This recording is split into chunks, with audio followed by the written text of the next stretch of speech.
not ready for it yet. All right. What's going on, brother?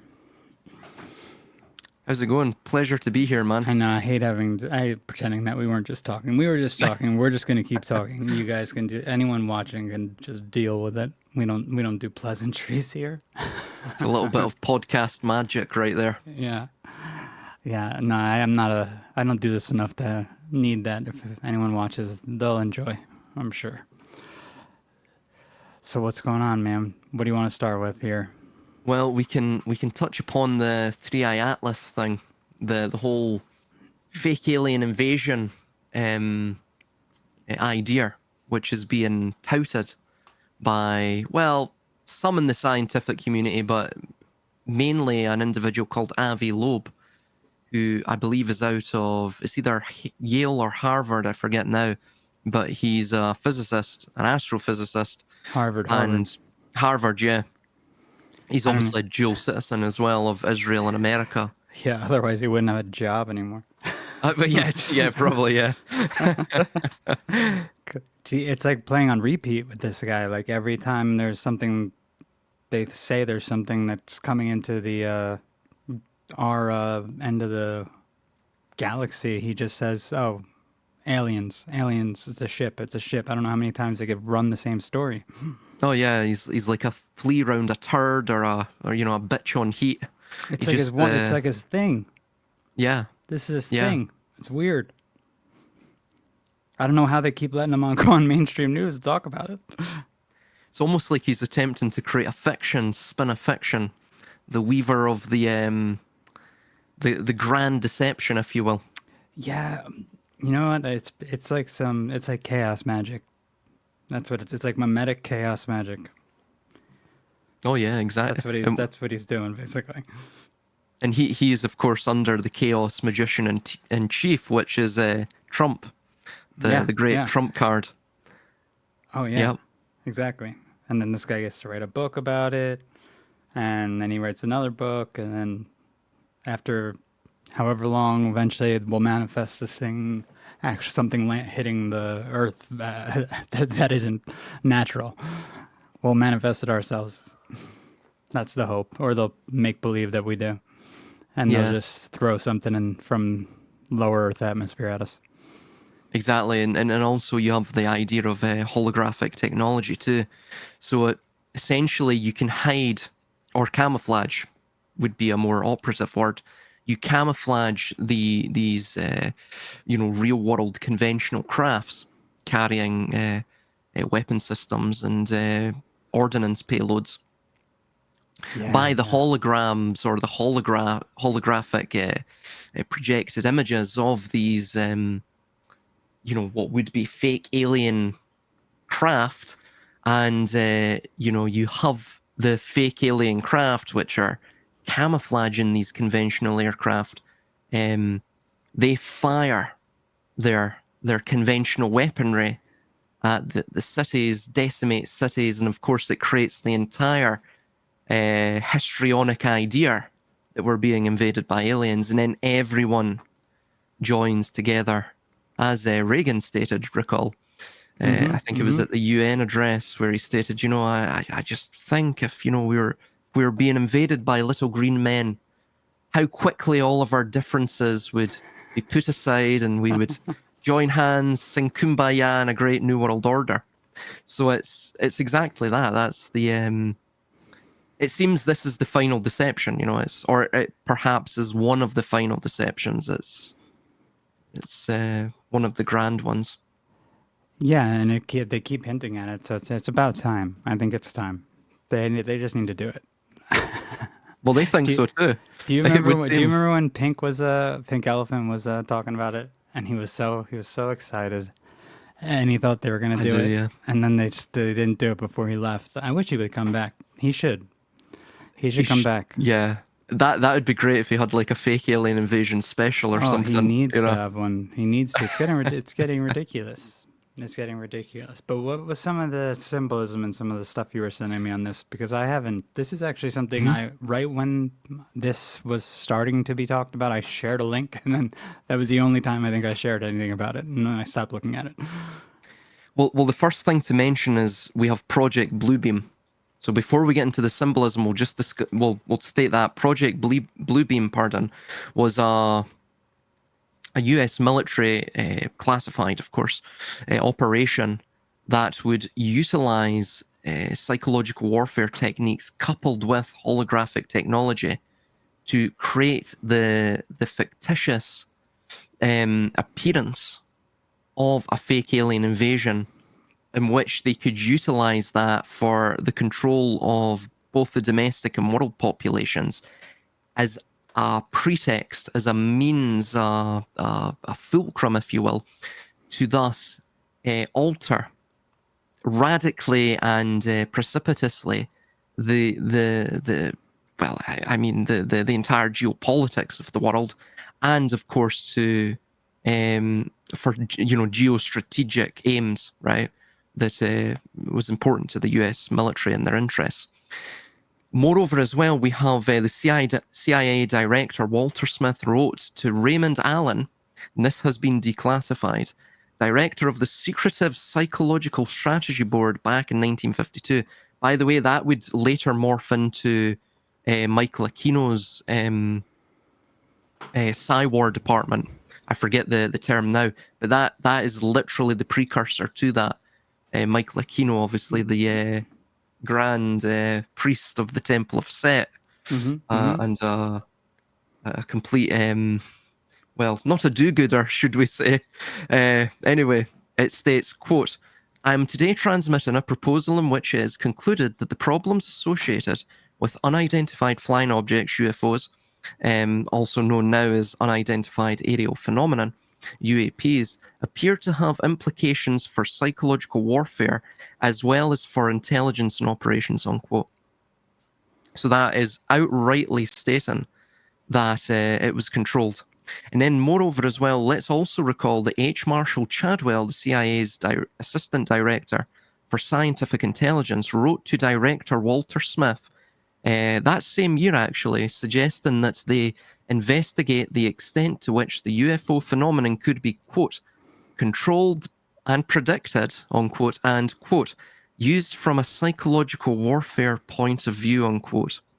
He also noted that, quote, a fair proportion of our population is mentally conditioned to the acceptance of the incredible, unquote. I mean, absolutely jaw-dropping quotes. Yeah. That's from 1952. So this has been in the works for quite some time. Yep. And quite then some time. If you, I don't know if you remember the book, I think I've shared this with you before. What the hell is it called again? I think it's UFO Knots. UFO. I want to make sure though. Yeah, because there's a secret cipher. The secret cipher of the UFO Knots. That might be what it is, or it's a book just called the UFO Knots. I'm not. It is Secret Cipher of the UFO Knots. That's the full book by Alan Greenfield. And in the back, there's a bunch of. I think there's a conversation that takes place among occultists, and you have them mentioning Parsons and Crowley and the guy, the Ingrid Cold, I think was the entity's name they said they saw before the Mothman sightings. It was like a Men in Black sort of figure. They're talking about all this sort of stuff, and they're basically like giving out hints as to what, basically trying to get the reader to almost become a part of like this sort of wild goose chase. That's what it is. It's like an interactive sort of cipher that wants the reader to solve it and thus become like initiated into their little occult group. And I mean, we see this over and over again with them, from Roswell to, I mean, right up to the rituals that Crowley and Parsons were doing in the desert. Oh, absolutely. And even Blavatsky and oh God, even Manly P. Hall, even they didn't necessarily mention UFOs, but there was certain mention regarding, enlightened beings, which would appear. It wasn't the White Brotherhood. It was another sect of metaphysical, higher spiritual beings that would visit us during the onset of the Aquarian age, right? So again, it's very similar to this idea of those who come from heaven down to earth, right? Yeah. And will teach us the ways of how to, actually be a good global civilization. But you even see, for example, I have several quotes here. Yes, French astronomer Dr. Pierre Guérin said, quote, UFO behavior is more akin to magic than to physics as we know it. The modern UFOnauts and the demons of past days are probably identical, unquote. John A. Keel in his book UFOs Operation Trojan Horse, page 299. That's by the way, that's a really important book in regards to, well, I mean, it says it in the title, Operation Trojan Horse. But he states in that book, and this is probably one of the most crucial and germane quotes to this entire thing and even to the book, quote, the UFO manifestations seem to be, by and large, merely minor variations of the age-old demonological phenomenon, unquote. Quoting again from Dr. Jacques Vallée in his Confrontations, page 13, we read, quote, the medical examination to which abductees are said to be subjected, often accompanied by sadistic sexual manipulation, is reminiscent of the medieval tales of encounters with demons. It makes no sense in a sophisticated or technical framework. Any intelligent being equipped with the scientific marvels that UFOs possess would be in a position to achieve any of these alleged scientific objectives in a shorter time and with fewer risks, unquote. I mean, I literally have dozens and dozens of these quotes, linking the two between both UFOnauts, ufology, and demonology, that there is a distinct connection. I mean, here's another one. Lynn E. Catteau's UFOs and Related Subjects, printed by the US Government Printing Office in 1969, and prepared under AFOSR, or Air Force Office of Scientific Research, Project Order 67-0002 and 68-0003, we read, quote, a large part of the available UFO literature is closely linked with mysticism and the metaphysical, linking to Parsons and Crowley. I mean, even Crowley's lamb looks like a grey alien, It deals with subjects like mental telepathy, automatic writing, and invisible entities, as well as phenomena like poltergeist manifestation and quote-unquote possession. Many of the UFO reports now being published in the popular press recount alleged incidents that are strikingly similar to demonic possession and psychic phenomena, unquote. So it's effectively what you're seeing is either this is there's something metaphysical and perhaps mystical to all of this. It's a psychic phenomena. Or, of course, that the demonology of ages gone by was a weapon, a psychological weapon, a weapon of psychological warfare that was utilized.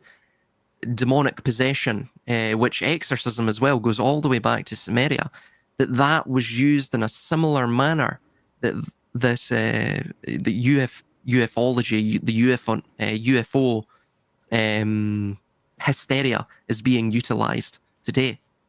So absolutely, yeah, absolutely, and look right here in the back of that the Alan Greenfield book of the UFO, the secret cipher of the UFOnauts. We have Maha right there being mentioned. We have remember the Carbonari when I brought those up the one time? So we have Gandhi, the Theosophical Society, the Rite of Memphis, Mizraim, the Radical Carbonari, like all these groups are, this is all, I mean, look at this. If this is an occult, what is? This is all just biblical occult ciphers mixed in together to make a new religion, basically. A new religion.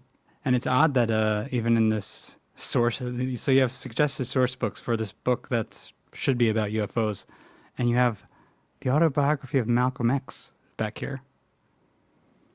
So it's like, this is social engineering 101. Yeah, oh, absolutely. And even you brought up the Carbonari.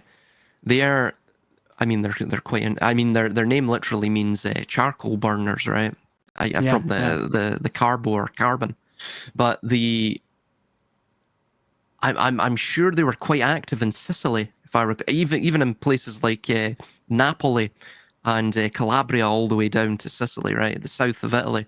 And I mean, of course, where do we find most of the organized crime? That act along very secret society principles. I mean, look at, for example, the when you're maids in the mafia, Yeah. you I mean, it sometimes varies, but it typically goes along these lines. You will speak an oath, right? They will either they'll prick you on the hand or cut you on your hand. You'll drip blood into the card of a saint, and then they burn the card, right, while you're holding it, and you'll announce the oath, right? Basically, the oath of imprecation. If you open your mouth, you die. To really just sum it all up, that is all. These oaths of imprecation, right? Where you effectively, I mean, you're burning the saint. You're leaving your morality behind. That's the idea of it, amongst other things. It's similar to that of masonry, all of the other initiatory rites. You become fully invested in the quote quote family, right? The secret society.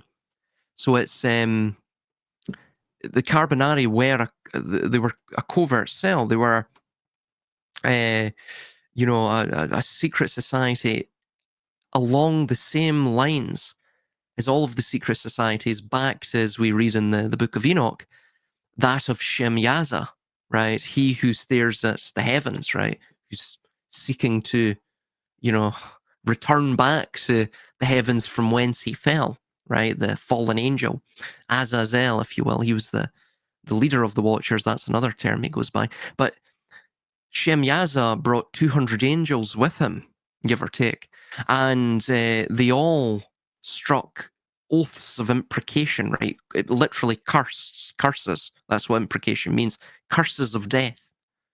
So on pain of death, they bound themselves to the theomachy, right? This war against that of heaven, so that they would return to the place from whence they fell, and they would take their rightful place enthroned in heaven. So it's all of these little ideas, they're they find their way throughout all of history and such. Yeah, and if you notice, even in that, right in that back page in that secret cipher of the UFO Nazi, we've been mentioning Metatron. And Metatron has everything to do with this. That is what they all seek to become. Yes, absolutely. Yeah. Even the idea that you see with Metatron is the guider of that of Ezekiel within his vision, and also in other Merkaba visions. So Metatron is almost this. It is that form that is beyond the cube.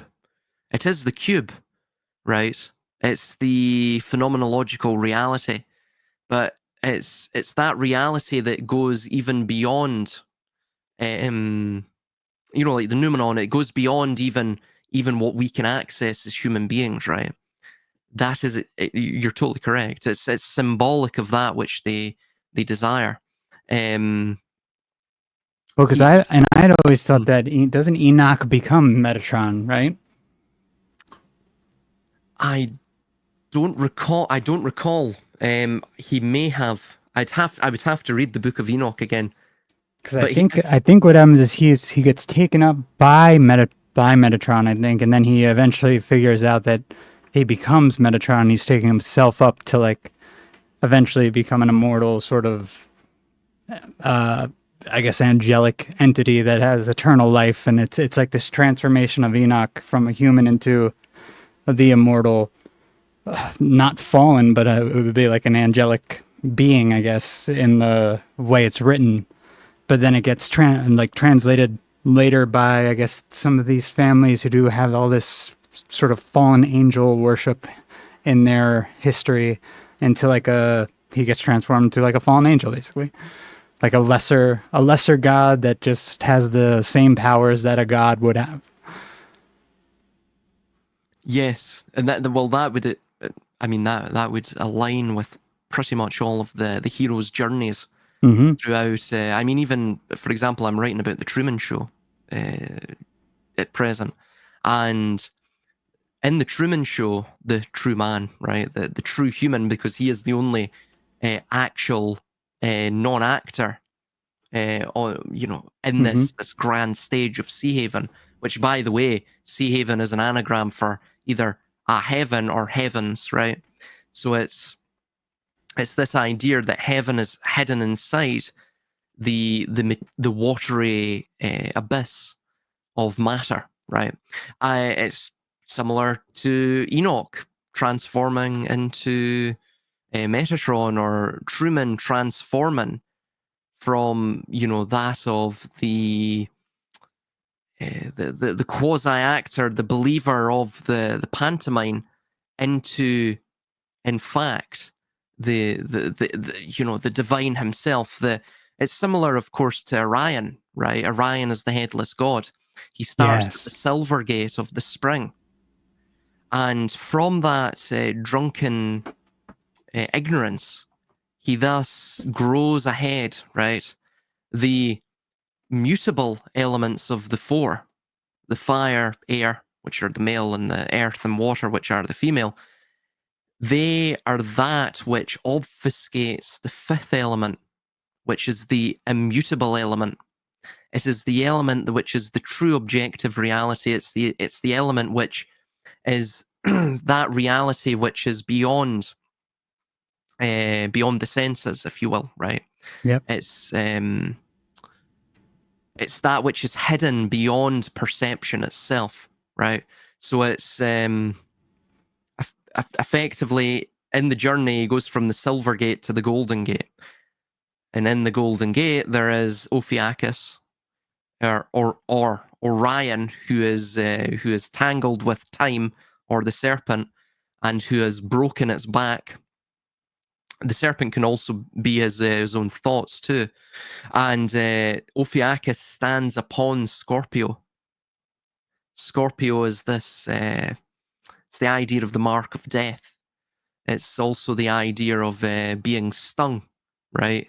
When you're stung within the dream, you either wake up, right, or, well, you wake up and you gain a sort of sense of lucidity. So it's similar with the Godhead.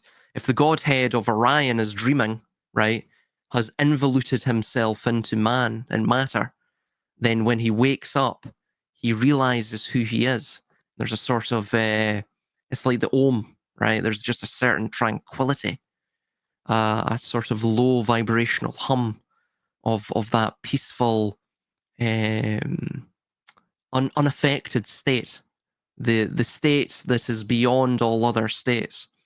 So that would make sense within the idea of Metatron and Enoch, and Yeah. uh, Yeah. yeah, Exactly. By the way, I just switched my mic. Am I good still? I had to yeah, change. I had to put. I you're had to. perfect. All right. I had to put on the AC. It was getting too hot in here. No, no, don't worry, man, don't worry. So what did Culty Talk just say? Is the reference to stung by the godfly the same idea as this? Silas? Stung by the gadfly. That rings a bell. Hold on, I'll look that up.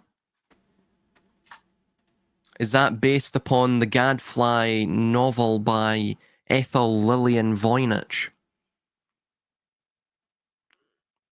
We will wait for a response. Stung by the Gadfly. Oh, a Gadfly is a person who interferes with the status quo of a society or community by posing novel, potentially upsetting questions. Greek mythology, the gadfly is also the tormentor Yeah. of Pegasus. Yeah, it's stung by the gadfly is a metaphor from Plato's Apology, where the ancient Greek philosopher Socrates compares himself to a gadfly that irritates a sluggish horse. Regarding Enoch, yes, it probably would be the same idea. In essence, it's going beyond the shadows of one's society. So it is becoming the gadfly which irritates the sluggish horse, which is the system itself. Or, it could be the civilization itself, but the civilization itself is based upon the ignorance of the pawns on the checkerboard. So, those are that which maintain, they have the basis of power, right? We are the individuals within the system which establishes and maintains the system, but it's by our own collective ignorance, our self-absorption. I mean, it can be a number of things, right? Or just some people are just completely content with their servitude. So again, they are the sluggish horse, right? That is similar to Orion being the headless dreamer. Those are the individuals which, don't unplug from the matrix. So yeah, stung by the gadfly, you're irritated into enlightenment by the uneasy questions of reality and your system and the system in which you live in.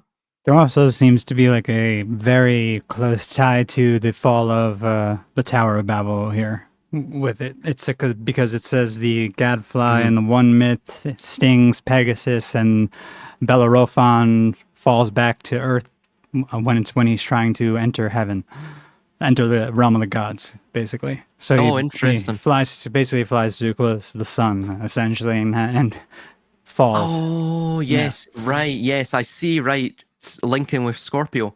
Right. So the sting. Yes. Yeah. Well. Basically, it's this idea. In terms. Well, it's actually it's the tower itself. So, this would be better with a GIF. If you look up, Bloch's quantum sphere, which is BLOCHS, quantum sphere. Essentially, the way that you still time. There? Yeah. Hello? Can you hear me? Salus. Hello? Hello? Can you hear me? Salus, let me know if your mic is out. No, my mic's still going.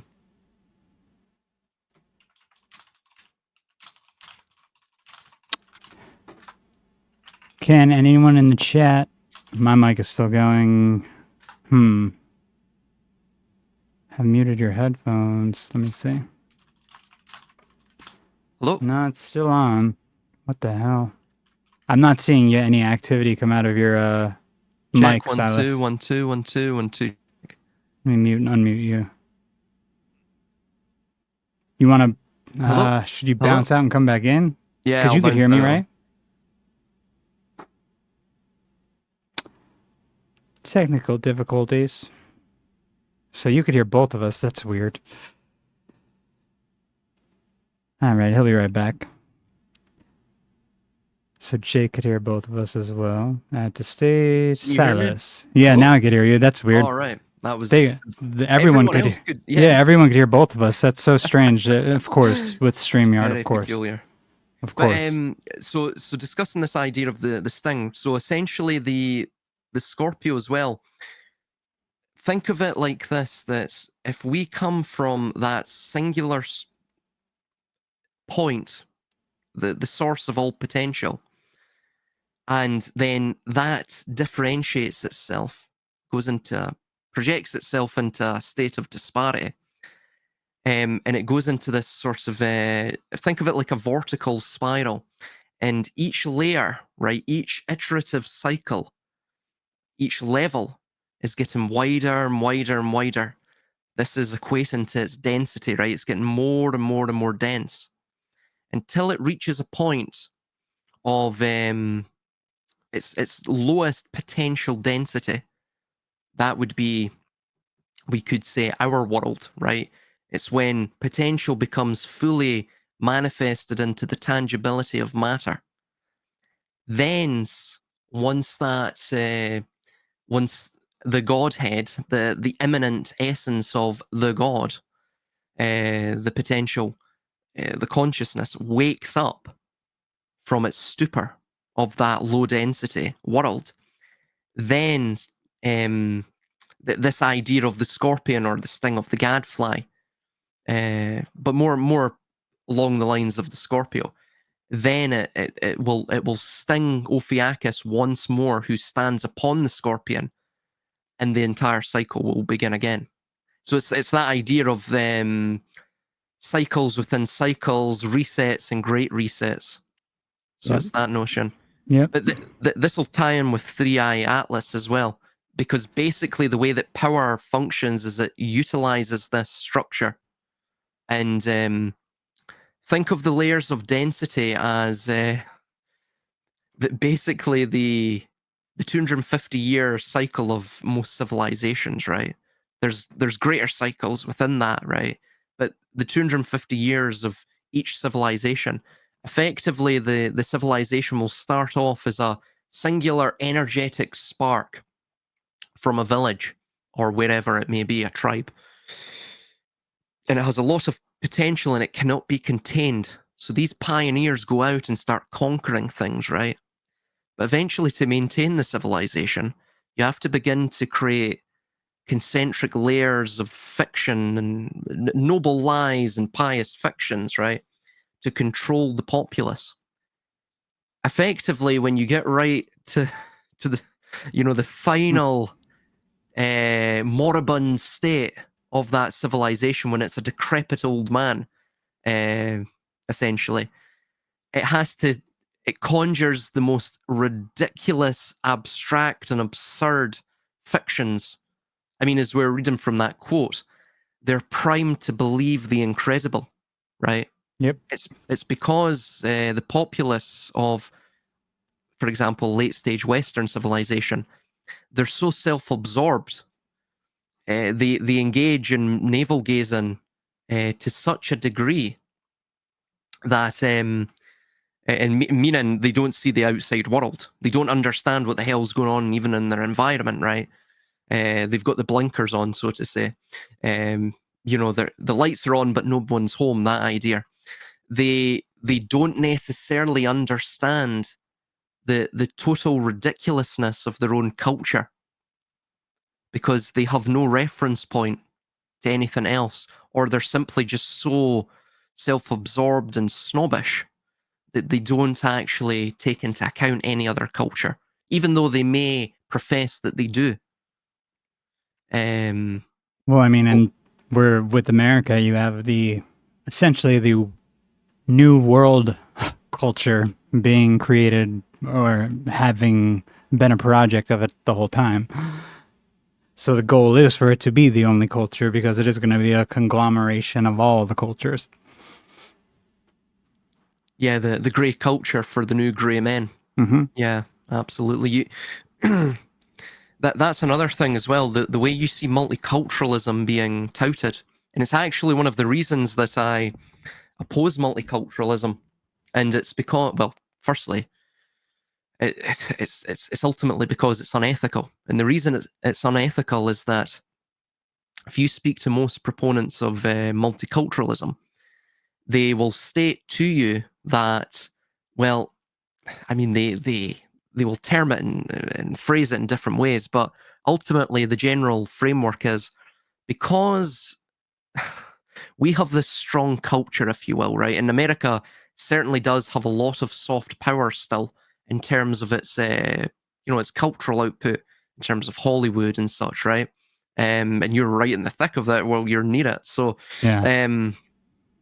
you'll know that all of the Western culture is being manufactured there as we speak, and there's other places around America, but ultimately the they believe that when these other cultures, when these immigrants come to the magic soil of the UK or the US or whatever, that they'll simply just become part of this consumeristic culture, this grey culture.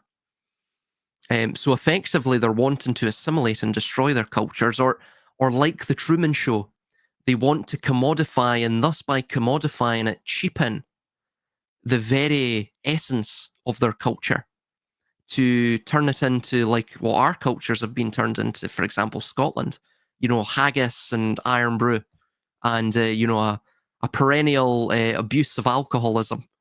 Do you know what I mean? So they turn everything into a dilution of what its actual profound essence is. And it's the same thing with consumerism. It does the same thing with humanity. It cheapens humanity, again, because you have to cheapen it, you have to lessen it, you have to reduce it, so that you can thus package it, and you can mass produce it, and you can commodify it. So it's this really unhealthy obsession with commerce and commodification, and it's because people are self-absorbed. They don't really see a lot of people understand there are issues, but I don't think a lot of people fully understand the dimensionality of the problems, right? Because again, it's a lot of people are just happy with doing their 9 to 5 grind, and then having their 2 days off to binge drink, or to whatever they may be doing over the weekend. The banality of the wage And I don't even slave. know if they're happy with it. It's almost now it's like they're miserable with it, but they don't even have a Yeah, choice. exactly. Yes, yeah. It was interesting. I was listening to an interview by a Russian soldier on the front line, Ukraine, Mm-hmm. and oh god, what's his name? Patrick Lancaster. He's a journalist anyway. Sounds familiar. He's an American journalist, but he's married to a Russian woman, so he basically knows the lingo, the Russian Ukrainian lingo. And anyway, he was speaking to this Russian soldier, and he mentioned that the way that a lot of Russians were commenting in the video, and they were saying basically this is how most Russians feel about the West and America, and it's that he said the way that they act, just geopolitically, and the way that their cultures are, and even their economies, and the way that they act to their international partners or whatever, is it's almost like they're miserable. It's a culture, pardon, of miserable people, Mm-hmm. and though I don't want to be a self-flagellant, I don't want to just hate on the West. I think the West has a lot of good points to it, but there is a point there, and you just reiterated that. So it's there is a point that is they're miserable with it, but they're happy with the misery of it, because the misery is all that they perhaps know, right? So it's like a form of Stockholm syndrome has taken over. Yeah, yeah. I mean, and it's like it's difficult, I think, to wrap your head around like for people to wrap their head around the idea of there being an alternative. Because I mean, it's even difficult for us sometimes to come up with alternatives for the system we find ourselves in. It's there's no pleasure without pain, essentially. So there's always going to be a little bit of a challenge, or because if you don't have that, life becomes just as miserable, just in the opposite direction. Yes, And I mean absolutely. that's kind of what they're going to, I think, offer people. That'll be the alternative that's presented. Get rid of your pain, get rid of your problems. Don't worry about money anymore. Just come into the meta world, the metaverse. Come into our augmented reality world. Use your digital twin. We'll load up your bank account with fake money, and just do what we need you to do a few hours a day, and the rest of the day you can play video games and pretend you're in the real world. Yeah, and you see, even the what you're hearing from Harari and such, right? Well, how do we deal with the useless class? Like what you're saying, video games and, keep them spinning on their fat fannies, 24/7 on drugs. So it's exactly. um, effectively this is what I'm stating about late stage civilization. It becomes, and I don't know if I stated it already in this conversation, but I stated it in the other conversation I was in over on truthmeets.com, and it's that we're so utterly controlled by abstractions, right? Like when you start off with village life, it's very simple, right? Up to 150 people, person tribes, right? It's very simple. Everyone knows everyone. You get up, you work hard. Everyone wants to have a family, children, defend the home, process the crops, till the soil, whatever it may be, hunt the deer. It's very simplistic tasks, and there's a sort of beauty in the simplicity of it all. But man, man, as his condition dictates, always wants more, right? There's always certain men that want more than other men, right? They want to be the prima inter pares, the first among equals. So it's the idea is that when you get to the cosmopolitan, mega cities, right? These 15-minute cities, this mass urban sprawl that just completely takes over all of the earth, like some source of neurotic cancer. They get completely controlled by abstractions. Yeah, they become self-absorbed, but there's a neuroses in their thinking. They almost go beyond. They become paralogical in their reasoning, meaning they hold contravening and self-contradictory beliefs, right? Yeah, and I they mean, hold they them in have a to. state of cognitive dissonance. Yeah, they have to. They They have to. have to. It's like the Kissinger thing. The quote.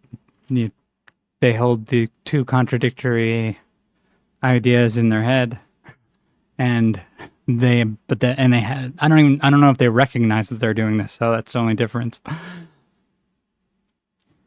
Exactly. Yeah, they don't even realize it. Yeah. That's the absolute pure maddening state of the situation. But I mean, video games is essentially just an extension of that. Effectively, what you're doing is you're taking the paralogical reasoning, which reasoning by paralogy is essentially you go beyond. It's basically post-truth. You utilize instead of utilizing logic, you would utilize emotions, but you would still you could still hold, because you're not utilizing logic per se. Again, paralogic. You're going para, beyond logic. You're utilizing, say, emotions. You can hold these contradictory beliefs without it affecting you, right? At least mentally, because effectively, you've switched off your brain. You've went beyond truth. You went beyond logic. So the majority of people are in that state today. Why do I know that? Because, well, for example, let's take, I don't know, the whole androgynous agenda thing, right? Yeah. That yeah. you can have trans women, right? So you can have men who transition into women, but at the same time, women do not exist. There's Yep. no definition of a woman. That is the literal definition of reasoning by paralogy, right? Why? Because the ideologues of, let's say, the androgynous agenda, or just the woke crowd, they're not employing logic. They're employing paralogic, that which is beyond logic, emotion or ideology or whatever it may be, right? There's Farce Value brought up this idea of reification, which is similar to paralogy, it would seem, right? So it's this notion of going beyond truth. Just imagination runs wild. Yeah. But video games is exactly that. Effectively, you're going in you're not just using paralogic reasoning. You're actually going into a paralogical world, right? A world where, uh, well, the absurd and fantastical become reality.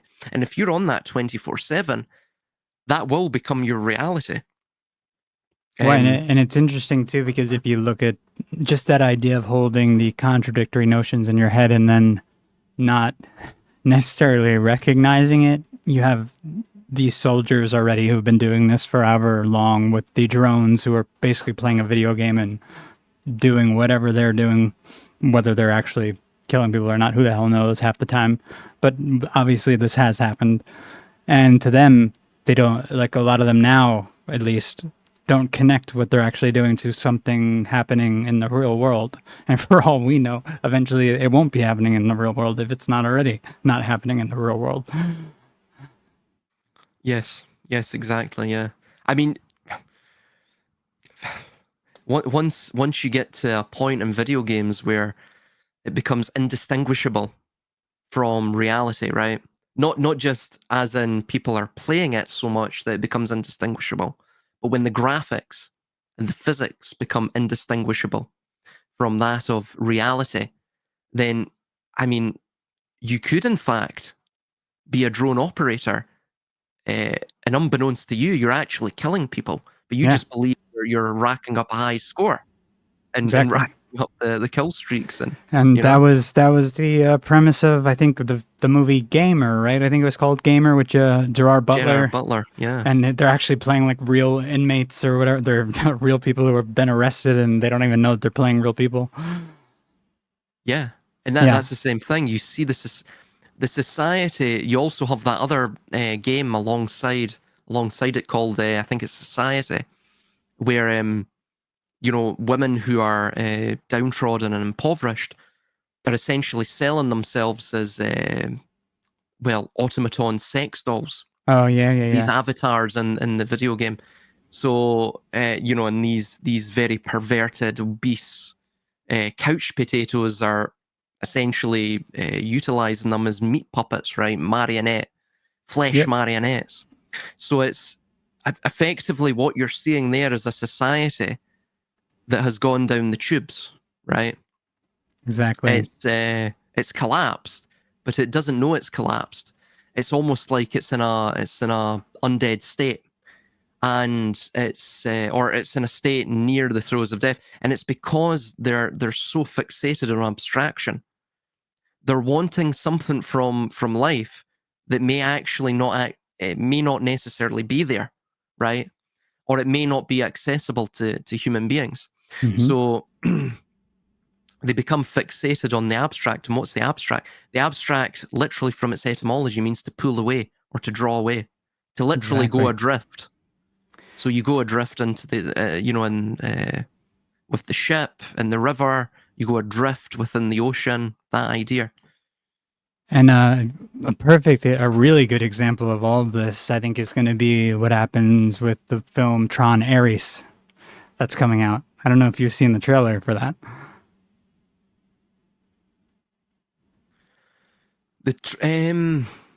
No, I have not actually. No. So basically, Ronan, you want to come in?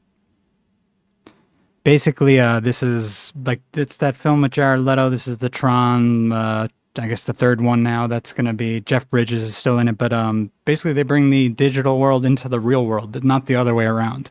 They make that's like what's said in the trailer. It's like you thought you were going to be brought into the digital, but no, we're bringing the digital virtual world into the real world.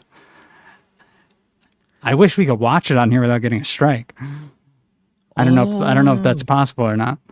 No, I don't think so. Not on YouTube, but that would be interesting to do on like alternative Dude, platforms. it's really like, I think it's, Interesting. people are underestimating how much is going to be put in that film. I mean, the premise on Wikipedia reads as Tron Ares follows a highly sophisticated program Ares who is sent from the digital world into the real world on a dangerous mission, marking humankind's first encounter with AI beings.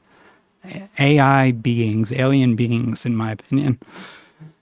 Yeah, alien Yeah. beings, exactly. And if you Yeah. and it's funny because if you remember the other Tron films, like they wear these huge like helmets, most of them, because most of them are riding motorcycles and they're playing this game apparently where they need the helmets. I guess I don't know why, because they're not real, but the helmets remind you of like a spacesuit. And they have Oh ships. They have yes, spaceships yes. that they're coming in on as well. Well, you also find as well. You find it in the Truman Show and even Bowie's Black Star, where the astronaut features heavily. I mean, the astronaut itself, etymologically, it means a sailor of the stars from Greek.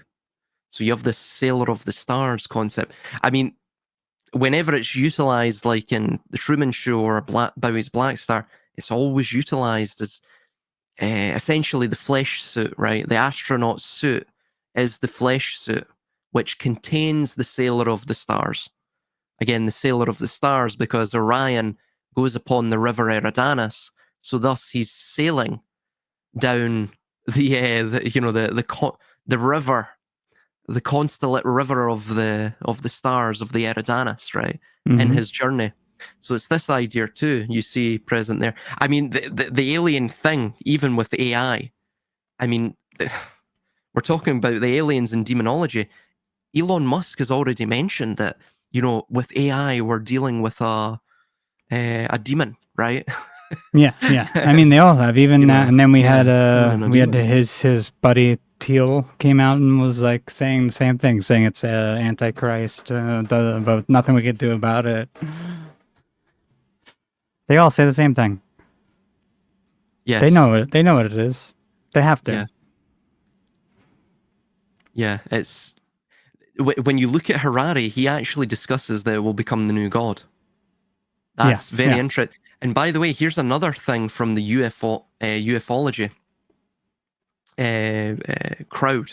This is obviously from the 20th century, but it just shows you what they were thinking in terms of all of this.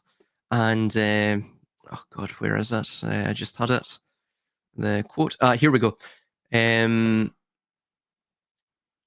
the ufology religion is with no, sorry, hold on. Yeah. So yes, Jack Vallee in his 1989 book Dimensions, page, pardon me, 192, stated that yeah, the UFO contactees may be evolving prototypes of a future evangelism, and that the religions we have briefly surveyed began with the miraculous experiences of one person, but today they are thousands of whom the belief in otherworldly contact is based on intimate conviction, drawn from what they regard as personal contact with UFOs and their occupants. I mean, there's other ones where it discusses that, in essence, it's a religion. There's a new religion being created here. Here's one in Missler and Eastman's Alien Abductions, page 108 to 109. We read, I'll just synthesize this. Yes, these messages can include, yeah, in some cases, overt religious messages are given to abductees.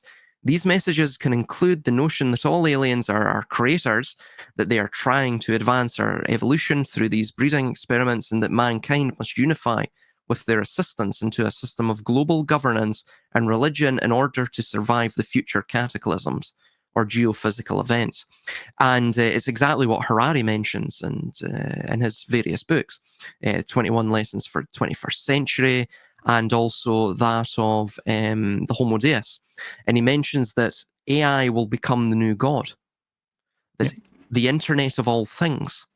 I mean, of course, you don't have to look very far to realize that the pantheon head of all various, be them polytheistic, henotheistic religions, they always exalted with the pantheon head, that deity, the chief deity. They would always provide him the appellation of Lord of all things, right? So it's because effectively he was the demiurge, right? He was the craftsman of the universe. Mm-hmm. So it's It's that same notion. But back to the idea of, we're being prepped for the incredible. We believe wholeheartedly now in abstractionism. In fact, that appears to be our new banner, our emblazoned banner, which we rally behind. It's the paralogical abstractions that, again, are self-contradictory, but we believe them anyway because they make us feel good and they allow us to virtue signal because we're just clutching at straws to provide our life any meaning, right? The three-eye atlas idea. Now, I don't know if you want me to just jump right into all of this. Before we do that, the Yeah. one Booty Yoga just said something that I was going to say when you were mentioning Harari, which I don't know if you saw. I didn't watch it, but I was going to. He was in a video talking about Israel's spiritual catastrophe they were currently facing. I don't know if you saw that video or not. Interesting. I have not, no, but I'm looking at it right now. I know. I have to watch it later. October 7th, yeah. So it's... Now, I don't know if I highly doubt he's going to be switching. Maybe Booty Yoga can give us like a couple line summary in the chat, but I highly doubt he's going to be actually switching his perspective and saying that they need to re-spiritualize themselves in Israel. I'm sure he's just going to be offering his alternative. Yes, I wasn't actually aware of that. That's spiritual catastrophe. That's interesting. I'd be interested to see what he actually means by that. Yeah, I highly doubt he found God, but I mean that would be interesting if he did. Well, this is the idea as well in Kabbalah. the whole idea of the tikkun is that man repairs God, right? So by that perspective shift, that God isn't repairing man is actually in fact repairing God. Mm-hmm. By that perspective shift, man is in fact not a subordinate to God. Man is not even an equal to God. Man is God. So it's these ideas. I mean, of course, Harari toys with that idea as well. Homo Deus, the God men. Yeah. He talks about it that, again, all Kabbalah really understands. It doesn't even have a conception of an afterlife. All it believes is the here and now, right? For better or worse. Mm-hmm. And it seeks to biodigitally and enhance, and of course, not just to enhance their own physical attributes, but to enhance their own longevity in terms of their mortality. They want to become immortal. That's the idea he also expresses as well. So they become the new God, right? And anyone who controls the oracular machines of AI, right, which will inevitably be that machine which we outsource our thinking to, by and large, is a way to suppress our own basic humanity, so we don't, rebel against the system. Whoever controls that oracular machine controls the world, Yeah. So you're getting into these types of territories. But yeah, go ahead and into the three-eye atlas now. Right. So it's interesting. So the three-eye atlas, if I recall again, and just hold on, I just have to get the date here because I didn't make a note of it when the three-eye atlas comet is coming around. Just give me a second. So yeah, three-eye atlas will come closest to the sun. That's its periastron on the 29th of October 2025. Now, there's also another interesting thing as well. In 2027, if I recall, but it might be with the other comet. But anyway, is that the date in 2027 that Chris Bledsoe, and everyone have been giving in the same sort of UFO community? Yes, with the lady, when the lady's coming back, apparently. This goddamn effing lady who sounds like a real fun time. Oh yeah, life and soul of the party, man. yeah, she sounds great. I can't wait to meet her. It's fucking insane, all these people. Oh yeah, yeah, absolutely. but that's what happens when you're reared on fiction, and you know it's a fiction, but you also tout it as though it's the truth. So you're locked in this. You become a child of the void. You know, the +1 -1. The double speak eventually destroys you. It chips away and erodes your very mentality. But yeah, so that I think that's where the 2027 thing is going to come in with the notes. So the 2027 idea is this: effectively, they will develop this 3-eye atlas, which will appear on the 30th of October. This is the idea, 2025, and this will perhaps be developed into the fiction of a fake alien invasion, right? Or it may be used as that. And like what we're saying with Avi Loeb, he will use absolutely anything, right? If it's not this one, it'll be another one that comes around, because it's one of the tools in their tool belt, right? It's one of the potential narratives that they can pull out of the the script writing box, so to say, right? So yeah, I stated 5 years was the prediction by the alt experts for the bioweapon platform that was in those elixirs to fuse with one's biological system fully, thus precipitating a mass inundation of death on a global scale. Right, that was one of the various predictions, if you will, right, at the time. Indeed, how curious it is then that the media and Loeb, another one of those particularly placed dual citizens, are shouting from the rooftops and enhancing the hysteria around the 3-eye atlas and the fake alien invasion. Truly, what a grand cover story that would be to act as a diversion for the greatest mass murder in human history. The strange things the mind ponders, though I suppose it will simply be another nothing burger, right? Could be that. Even the idea of touting the fiction as the bait, right? That what they're attempting to do is psychologically gauge if this has any sort of potential to seed and germinate within the minds of the masses within the zeitgeist, right? If they're ready for it, if you will. This is like exactly what we've talked about so many times on this channel, on your channel, that I've brought up from that book, Dark Doorway of the or Dark Shadow, either Dark Doorway of the Shadow of the Beast or Dark Shadow of the Beast. I can't remember what the title is, by Gareth Hewison May, where he talks about the funnel effect. And basically these ideas come in like an image train into a person's mind, and eventually one of them catches, and no matter how insane it is, that idea will manifest into reality, even if it's done artificially by the social engineers. Yeah. Well, it's exactly what Immanuel Kant mentioned, that, and I wrote this down somewhere in my notes, that, we effectively, the objective reality is a noumenon. So the noumenon idea is that, I wrote this down, it's the thing in itself, right? It's the unbegotten thing. So it's the Das Ding an sich. It is the world as it truly is, right? So most people live the world as they experience it from the phenomenological perspective, right? As opposed to the noumenon, as it truly is, the objective reality. It's that which exists independently of one's perception and cognitive faculties.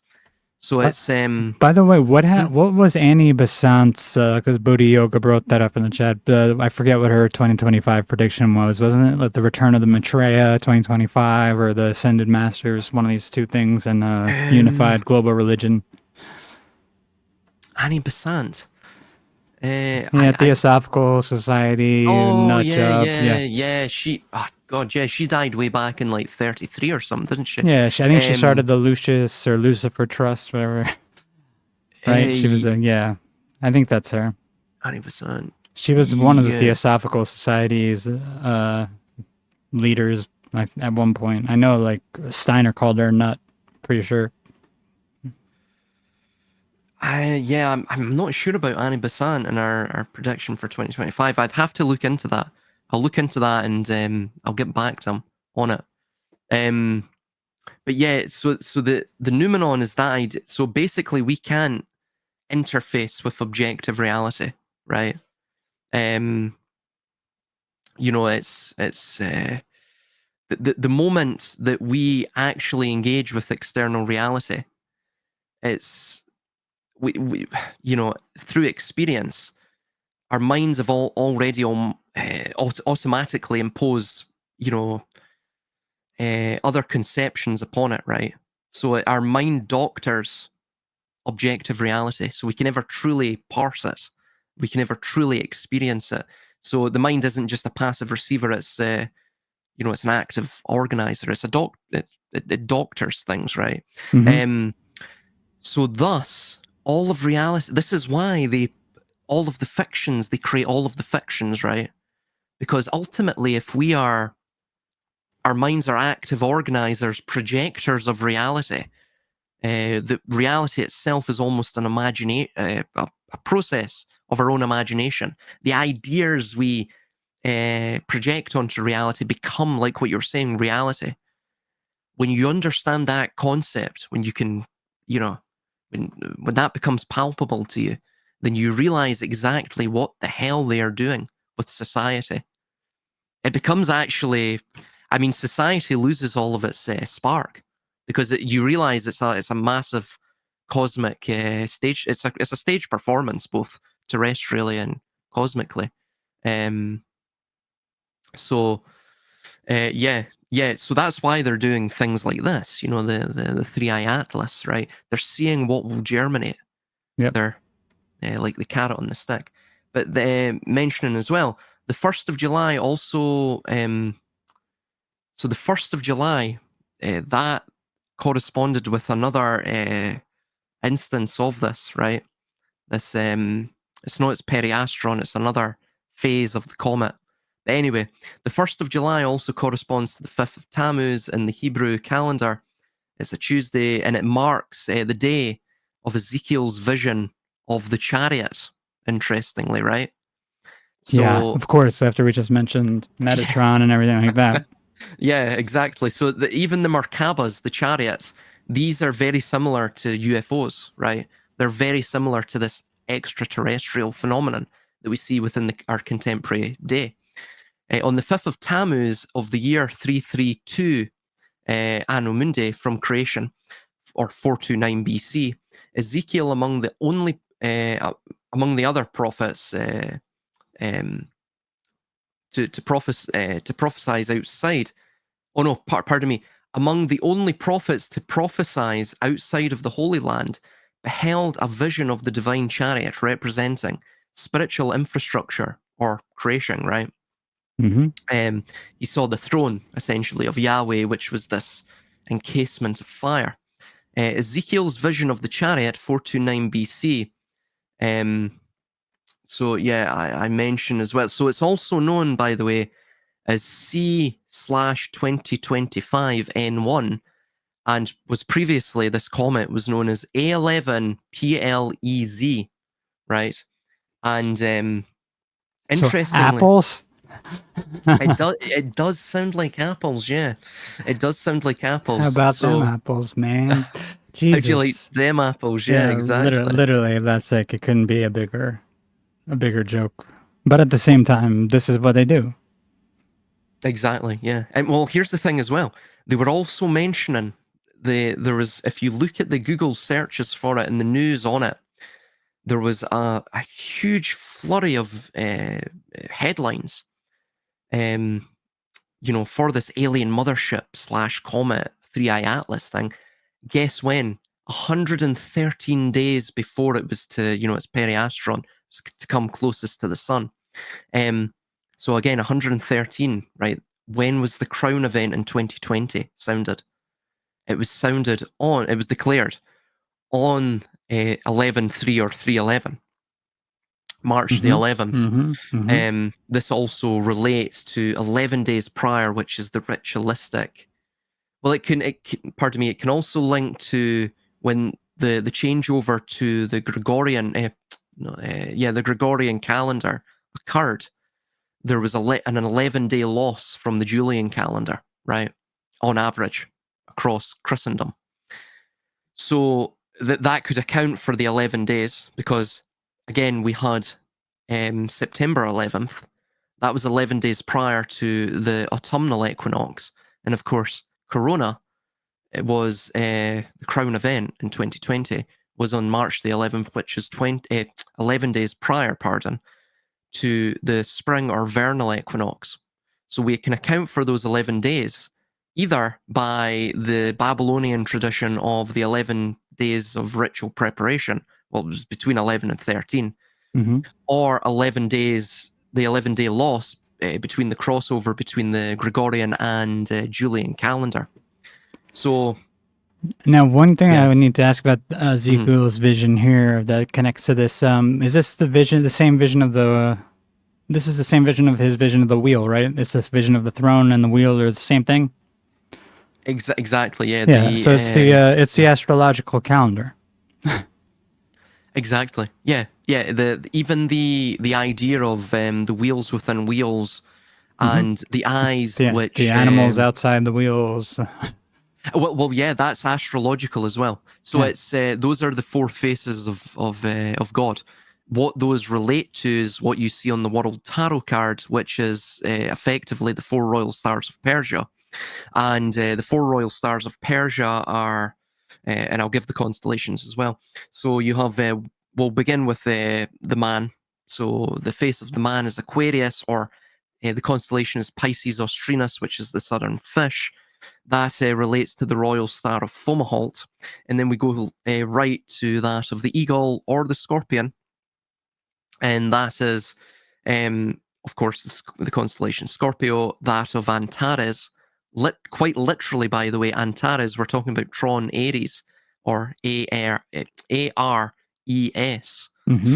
Antares is actually literally means against Aries or against war, right? Yep. Interestingly. And then we go down to that of Leo Regulus, the lion, and to the left, which is the bull, Taurus. By the way, Truman drove, I don't know if people picked up on this in the movie, he drove a Ford Taurus, right? I mean, you literally couldn't make this up. There's more to his license plate as well, but he drove a Ford Taurus, right? The Taurus is obviously the symbol of the earth. And you have to remember, like Mithras, you have to sacrifice the earth to thus be reborn as the man. It's yep. And we were just looking at the, I think they're talking about the rite of Mithras, and they're doing Mithraean rites in the UFOnauts book. The secret cipher of the UFOnauts. They're talking about like Memphis of Mizraim and rites of Mithras. Yeah, this is all over the place. Yeah, there you go. So it's the same thing.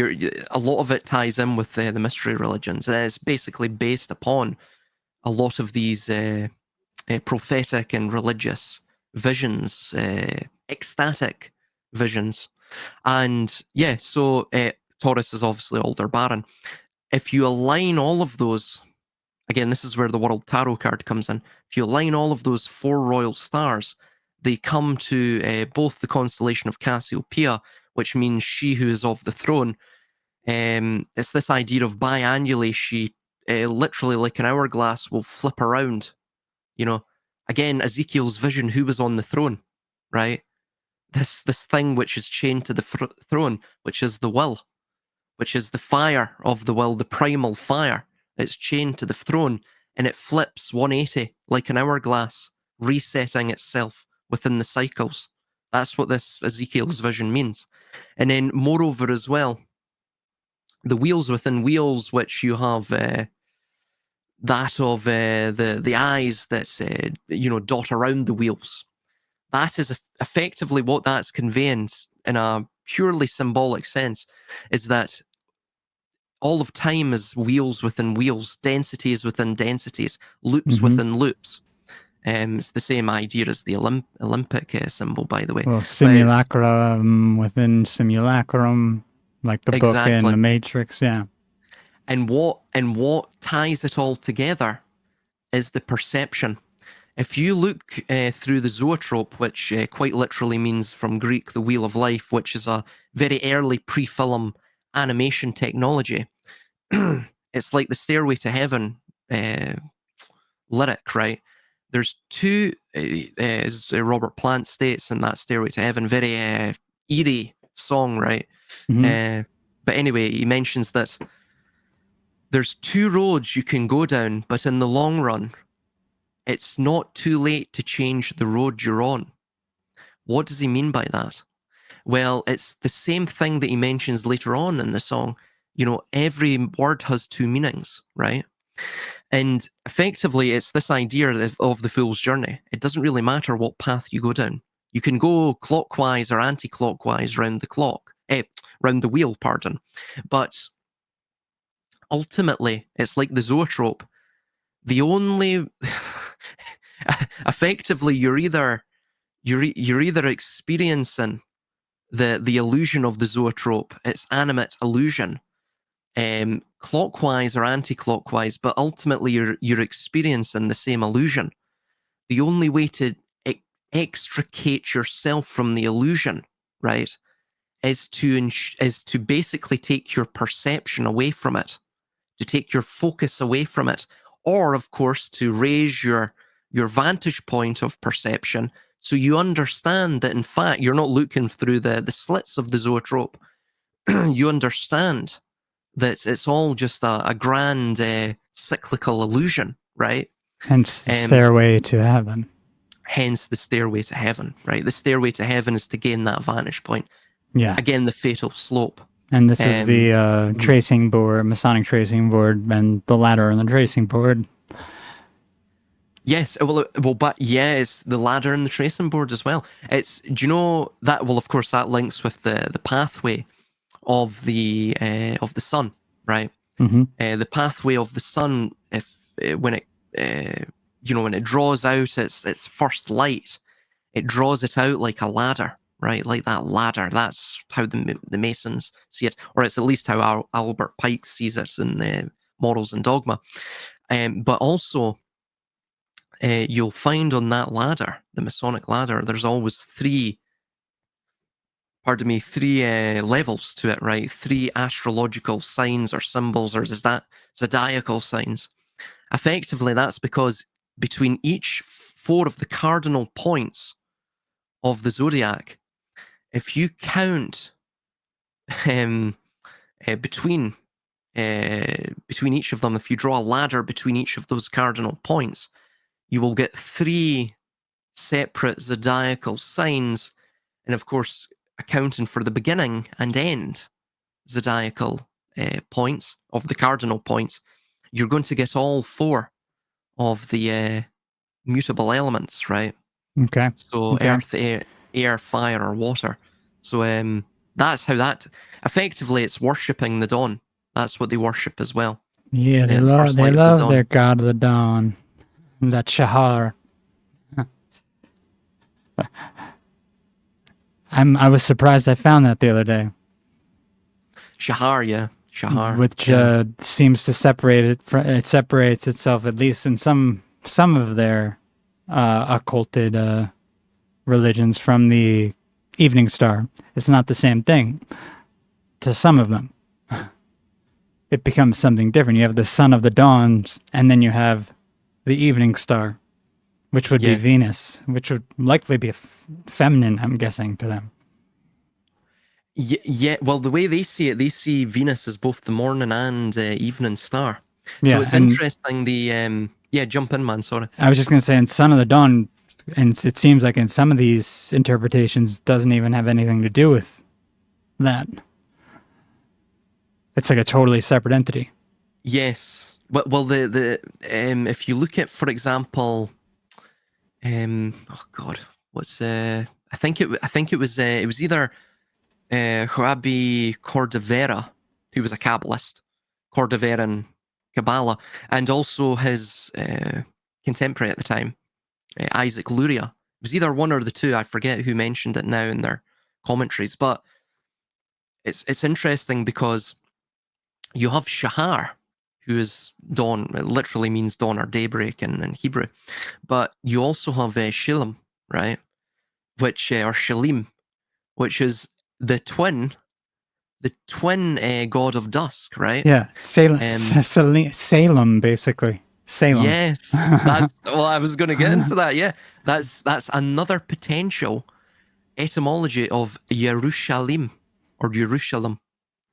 Yeah, and we Literally the also, city of the dusk so you have or twilight. Salim, like you just said, and we have Shehar, also another place in Israel. So these are two also cities in Israel. Yes, yes. And that twin aspect also ties in with Gemini. Effectively, what it is that man is both. Man has a twin essence to him, right? He's Mm-hmm. both mortal and immortal. It's the same idea as our five appendages, which establishes the star or the quote unquote fallen star.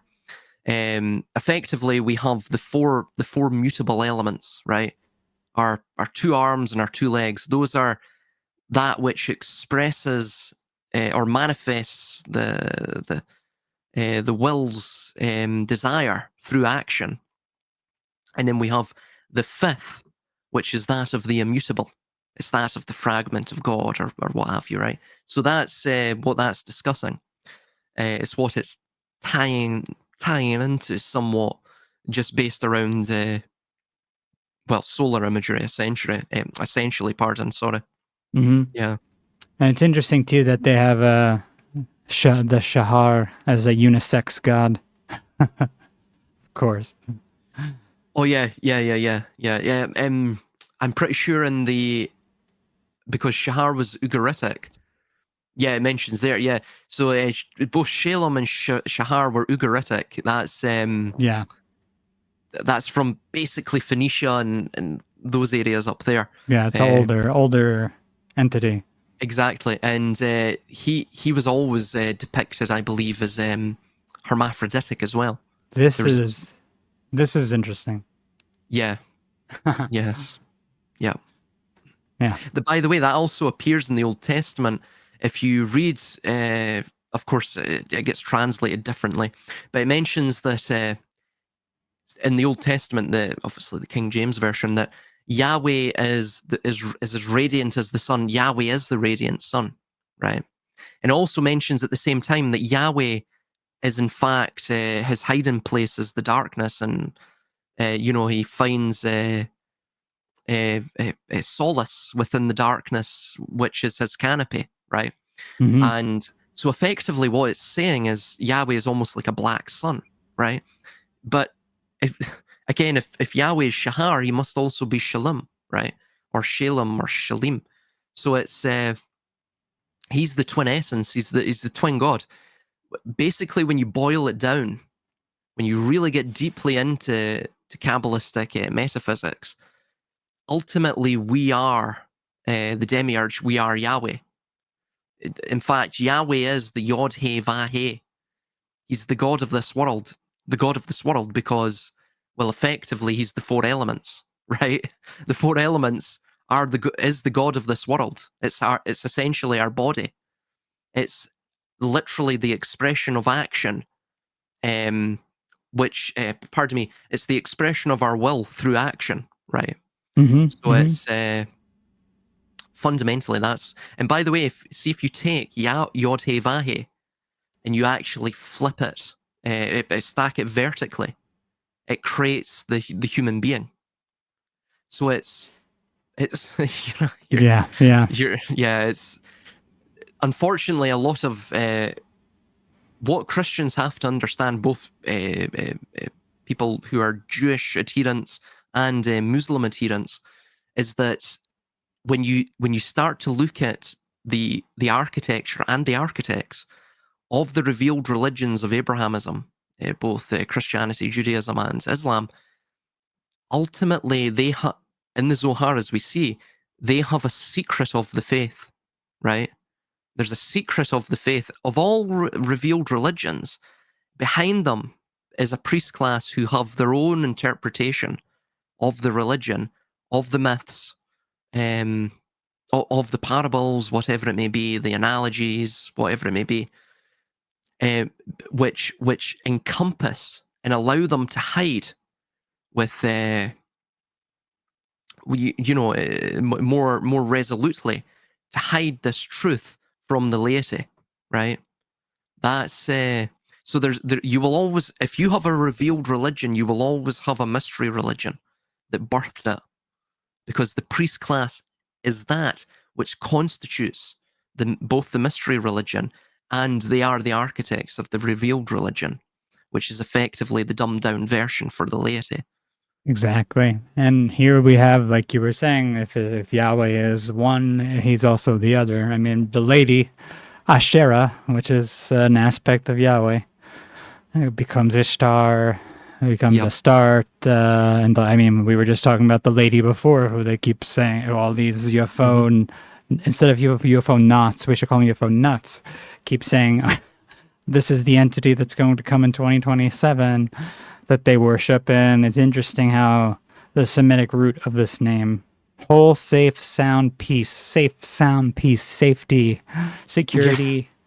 It's like it's literally like describing how they take more and more freedom from everyone through the what should I say, the illusion of safety and security. Yes. Absolutely. Yeah. Everything you're seeing here, even this idea of the dawn and the dusk, effectively what we're also seeing here is that all of their alchemical great work, their magnum opus, right, the Tikkun, all of it, it's all astrotheological, and it's based around the solar cycle. Why is that so important? Well, we understand that Shakespeare essentially invented the modern English language. Why? Well, firstly, Shakespeare isn't Shakespeare. He's simply just one of the spear shakers, or a bunch of them. Exactly, which ties in with the dusk and the dawn as well, right? What did Set do to defend Ra? While he was steering the boat within the underworld, he shaped the spear at that of a Pep or Apophis, right, which was actual primordial chaos. So it's little tricks like this that these people use, right? They're cluing you in, right? It's a nod, nod, wink, wink to the inner crowd. But yeah, all of it's based around the solar cycle. Why? Because again, as we know, modern English was totally invented by the likes of Shakespeare. The soul, as we would spell it, S-O-U-L, our soul, our spirit. In Latin, that is S-O-L, which means sun.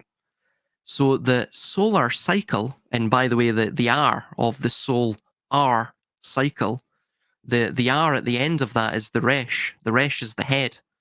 The Resh is a Hebrew letter. From its pictographic or hieroglyphic origins, it's that of the head, right? So effectively, what you're seeing is the solar cycle, which is what they base all of this around, right? Again, when the sun goes into its sojourn in the underworld, it goes into the winter of death and discomfort. And then from that discomfort and death and putrefaction, it's reborn in the dawn. Right? Born in Aries, usually. Born in Aries, bingo. Exactly. Tron Aries, exactly. So it's, Well, even but that should be changing.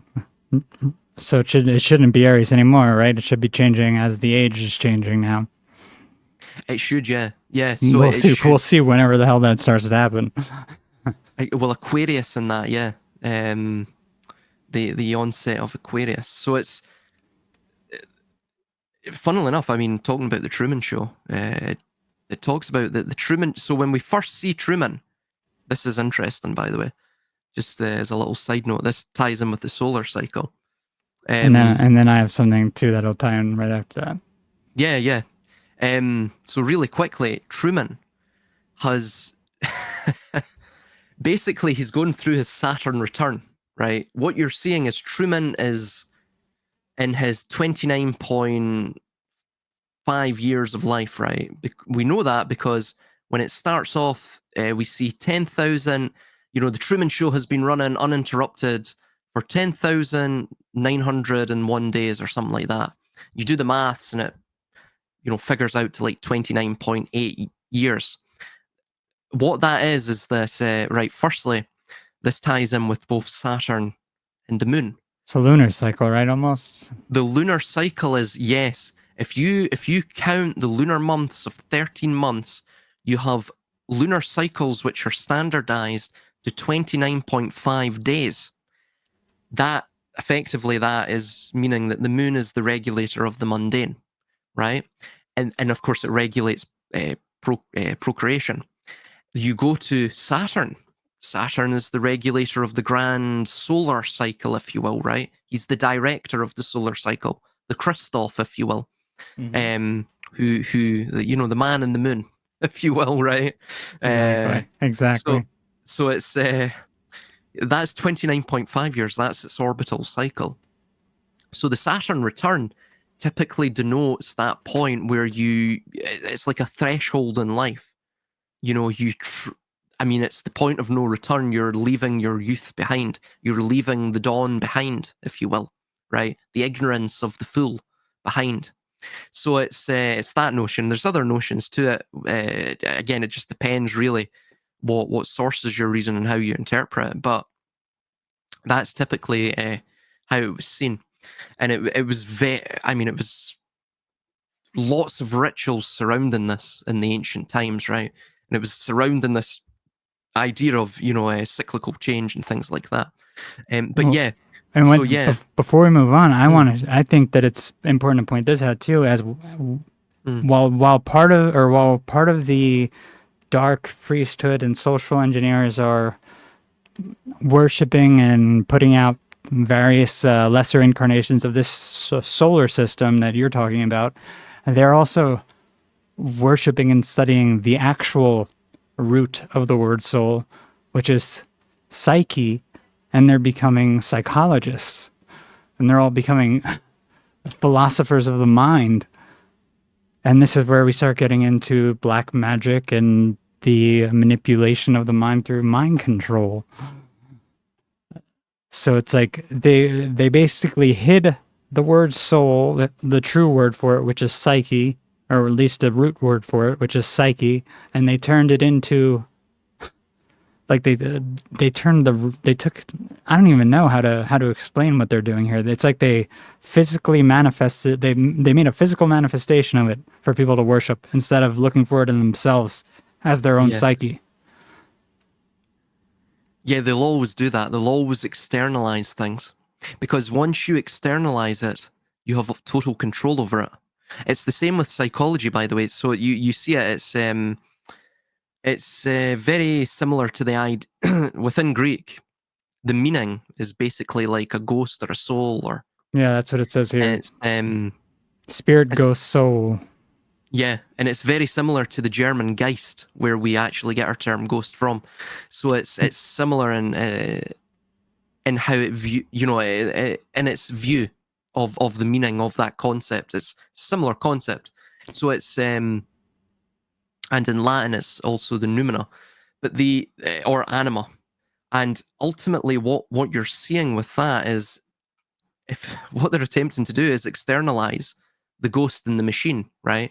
And I think they realized they couldn't externalize that. They couldn't thus control it, materialize it. So it's like what all material systems will do. And I mean, all systems of power are material, because power can only exert itself on the material plane. Thus, everything must become contorted to materialism itself for that reason.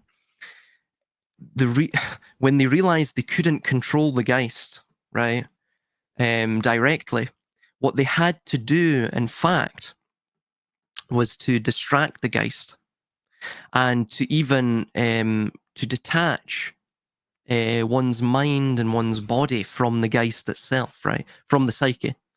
So that's another thing that we see really going on with all of this too. And by the way, I just wanted to mention that 1st of July, that was the date that it was actually discovered, right? That 3-eye atlas as well.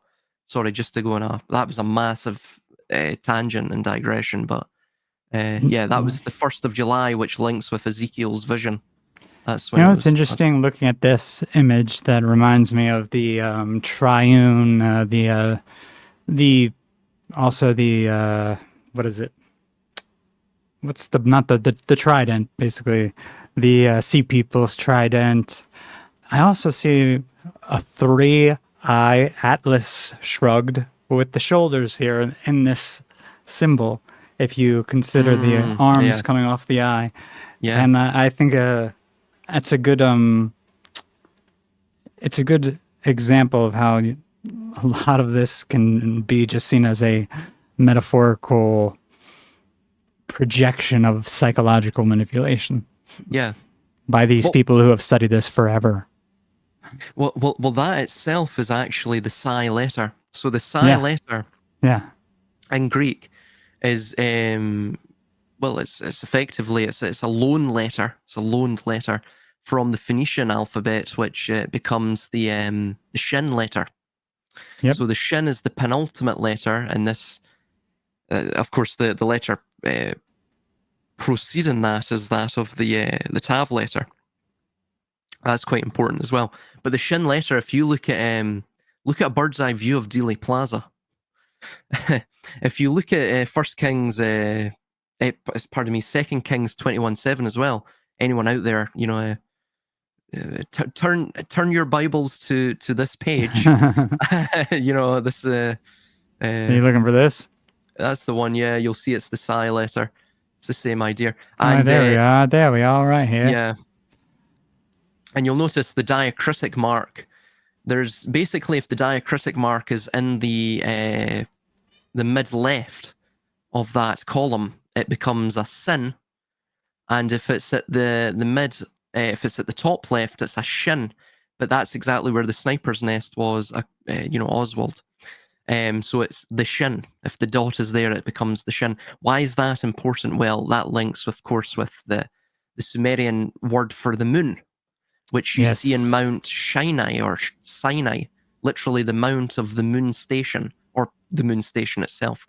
Well, also synagogue. I mean, Jesus Christ, these people were worshiping the moon or sin Yep. for a very long time. Absolutely. And also as well, remember, when we go on the honeymoon, so remember we have the marriage, right? These are all interesting things that we'll get into in another discussion. But one thing is the honeymoon, right? So what occurs on the honeymoon after the marriage, right? The marriage. Well, of course we get the honey is created for the moon, right? The food of the gods. This notion. The new souls are brought into the world, right? That's, of course, when you the most lovemaking, should we say, is that's when you're at your most fertile and prolific, is during the honeymoon, right? It's when love is just you're at a high within your relationship. So again, the honeymoon, right? The honey is created for the moon. This also ties in with the rose symbolism. That's one aspect of that. The moon itself, so the Shin letter, if you turn your Bibles to 2 Kings 21:7, it states that the name of the Lord is etched into Jerusalem. If you type in Shin letter Jerusalem, it becomes so utterly apparent what is etched into Jerusalem, which is the letter Shin. And then we go to Poseidon, who was the Lord of the earth. And by the way, this will tie in with EA, which is Sumerian, it's Enki. Akkadian, it's EA, which is pronounced Yah, right? Hence Yahweh later on in Westerns. And that is also what what's his name? God damn it! Oh, Wilhelm Reich called one of the orbs he would see EA, or primordial matter. Exactly. Yes, the prima materia, which is the fresh water. It's the Apsu or the Abzu, where we get our term abyss from. It's the freshwater aquifers, literally the water that came from the subterranean realm, the aquifers. Yeah, so it's exactly that. And so EA encompasses all of that. Poseidon, of course, had a temple. Well, he was very crucial and prominent with the Atlantis myth, but he had a temple in the center of Atlantis. Poseidon in Attic Greek literally means Lord of the Earth. So does Enki in Sumerian, Lord of the Earth. Ea or Yam probably means power. It may mean, there's a whole host of potential interpretations of the etymology. When Reich was using it, it was like there were two things. It was like a what's the word? It was an acronym for something else, like two different words that I can't even remember what the hell they were at this point. And then he also called it, I think, primordial matter or the prima materia.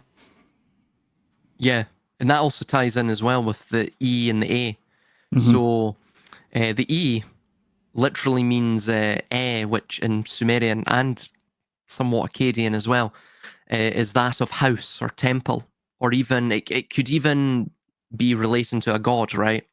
And the A is it was shown as the cuneiform, which almost looked like an upward facing triangle. This is where we get the phallus symbol from in the hexagram. It's it was that of literal, it was seen as falling rain, like precipitation, like water dripping down. So that's again EA. So literally the house of, or the body, or the god of the primordial waters. The prima materia is another idea. So yeah, he was also tied with the trident, and then Shiva was tied with the trishula, which is the trident as well. This W shape. Oh yeah, yeah. And sorry to cut you off. I mean, I don't want to do that. If you want to keep going, my bad.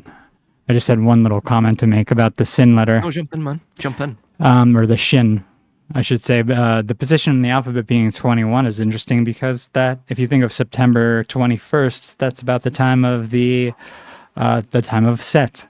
It would be the time of the what am I looking for? Not the which equinox are we going for? Why am I'm drawing a blank here. Well, the 21st is typically on all. Well, the 22nd is typically when all equinoxes occur on every month. Not equinoxes. March and around. Solstices. You have around March 31st. You have the beginning of the calendar for some reason. Is it just maybe because it's the start of the winters, and March 31st is the start of the spring? This would have been like in the old calendar, like why the calendars were supposedly starting in Nisan or March, and then once you got to September 21st, you start the fall. Like you basically the fall underneath the wheel into the darker, colder months. Yeah, I'm going to say yes. I'm trying to figure out what the hell it's called. I'm drawing a blank on what the hell the date's actually called. Oh, are you talking about the Hebrew month? No, because the Shin was the 21st letter, and I know September 21st is around this time of year. It's the autumnal equinox. There you go. Yes. There you go. Yeah. So it's well, the autumnal equinox, like what So you have the spring equinox in March, and then the autumnal equinox is usually around September 21st. And it's just interesting that the Shin letter is the 21st letter. Well, yeah. Well, that also as well. Remember, so all the solstices, so for example, the summer solstice occurs on the 22nd of June. It can occur on the 23rd, depending on your time zone, but typically it's between the 21st and 23rd. But on average, it's the 22nd of the month. Yeah. It goes back a little bit back and forth. Forth. And again, it depends upon your time zone as well. But the 22 itself relates to that. The average of the 22 relates to the tarot card. Of course, there's 22 cards in the tarot deck. The 21, remember. So remember, there's 22 Hebrew letters too. But the 21 relates to the world. And what is the world? Well, it's effectively like what we were stating with Ezekiel's vision, right? It's the four faces of God, which are the four seasons, which are the four major zodiacal world ages in each major processional cycle as well. And moreover as well, it's the four cardinal immutable points, if you will. Mm-hmm. It's that which dictates all of the major archetypes and cycles and what have you. And moreover as well, it's the literal world itself. It's the idea that the world is born by decay. This is a very important, salient, and crucial thing to understand for people when you're looking into Kabbalah is that the Kabbalah sees the agent of time. It sees its God as well, by the way, as this, or the spirit at least it venerates, is not necessarily order, which puts pay to the chaos, but that it is in fact chaos itself which establishes order. Complete inversion, total inversion. Oh, listen to this too. Do you remember that band Earth, Wind, and Fire?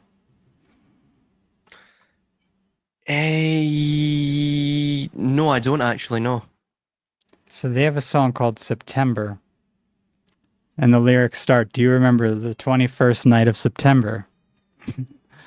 Love was changing the minds of pretender while chasing the clouds away. I mean, it'll keep going and get into all this esoteric sort of talk. It talks about golden dreams and shiny days at the end of it. But yeah, so it's interesting that they have the 21st there too, and I'm thinking that connects more to what you're saying about it being the world and the prima materia. Yes, and as well, remember it's the equalizing point. The autumnal equinox is the equalizing point. So it's if you were to view it, it's almost I might be recalling this incorrectly, so don't quote me on this, but the autumnal equinox is linked with Libra, so it's linked with this idea of Malkuth, the Shekinah, right? Which is contained, which is the world, and it's contained within the world. By the way, that's taken directly from Sumerian mythology and Akkadian mythology, because you had, instead of the Shekinah, you had Ninhursag, who was quite literally the world itself, the earth itself, which is exactly what the Shekinah is, or the Nukva, two interchangeable terms, and that of Kabbalah, right? There's slight differences between the Shekinah and Nukva, but it's negligible conceptually. And so that is the autumnal equinox. That, again, like what you're saying, that's when the sun is traveling through the twilight, or it's about to go into twilight, right? And then that of the spring or vernal equinox is that of Zeranpin or Keter or the crown. It's that of the dawn. And we were even talking about, well, I'll get into Atlas as well. Yeah. 3-eye Atlas and that. So the 3-eye is actually the 3 states of the Ein Sof, but we'll get into that a bit later on. So the name Atlas is the most significant element evoking deep mythological and cosmic themes. In mythology, in Greek mythology, Atlas was a titan condemned by Zeus to hold up the celestial spheres for eternity. This is also similar, by the way, to Sisyphus and Prometheus, which effectively reflect what we abide within, right? This sort of absurdity of reality. Yes, Sisyphus especially. Oh yeah, absolutely. And another one is Ixion. He was in Hades, and he was racked upon the wheel, and the wheel was spinning eternally, and he could never escape. Same idea. He is a symbol of immense burden, cosmic responsibility, and the support of the heavens. A comet named after him, especially an interstellar one, suggests it's a celestial messenger carrying a profound, perhaps burdensome, cosmic truth from beyond the solar system. The comet could be seen as the physical manifestation of this cosmic load, or a signifier of a coming shift in the celestial order, reflecting, or of course the terrestrial order, reflecting Atlas's eternal struggle. Again, the eternal struggle, like the agent of time, right? Like the 21st world card of the tarot deck, the world card, which is quite literally Cassiopeia and the serpent itself, which is another, the Draco constellation, Thuban, which was a previous pole star. That is literally time, right? It wraps around the Cassiopeia, the female at the center of the world, who's trapped. You'll notice, see if you were to overlay the zodiacal wheel on the the World Tarot card as well, just to mention, is that it's almost like she's running the hamster wheel, right? Yep. And she is looking backwards. And she's attempting to run backwards as well to get back to the past, right? It's similar like what we're always attempting to do once we reach our Saturn return. We reach the 30 mark and we're like, oh, I want to be young again, right? Well, I'm starting to get that's into what's that mindset interesting too, about that Tron Aries idea, because it's like Aries, we're not there anymore. That should be the rising sign. Should be something different, but no, they want to keep us in Aries. It seems. Yes. Well, they want you in that constant state of the Devil Tarot card as well, which is that you're in the carnal state, that you're drunk on ignorance perpetually. You are like the you're like an automaton, essentially an automaton of revelry, and you just enjoy the revelry, you enjoy the monotony of forgetfulness, essentially, of mindlessness, like the lotus eaters from that of Homer's The Odyssey. Yes. So it's effectively that. That's what you're seeing in the World Tarot. She's looking back. She's trying to run to get to back to the past, right?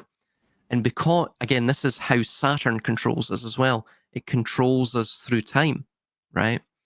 And the time is not necessarily something we necessarily understand or we necessarily view in the present or in the future. Time is something wholly of the past. That's when it becomes tangible as a concept to us, right? So we're always chasing the past, or she at least is. But by chasing the past, by her running backwards, she's in fact producing the opposite motion within the wheel. The wheel is in fact moving clockwise, right? So she's attempting to run anti-clockwise, but in fact, the wheel is running clockwise.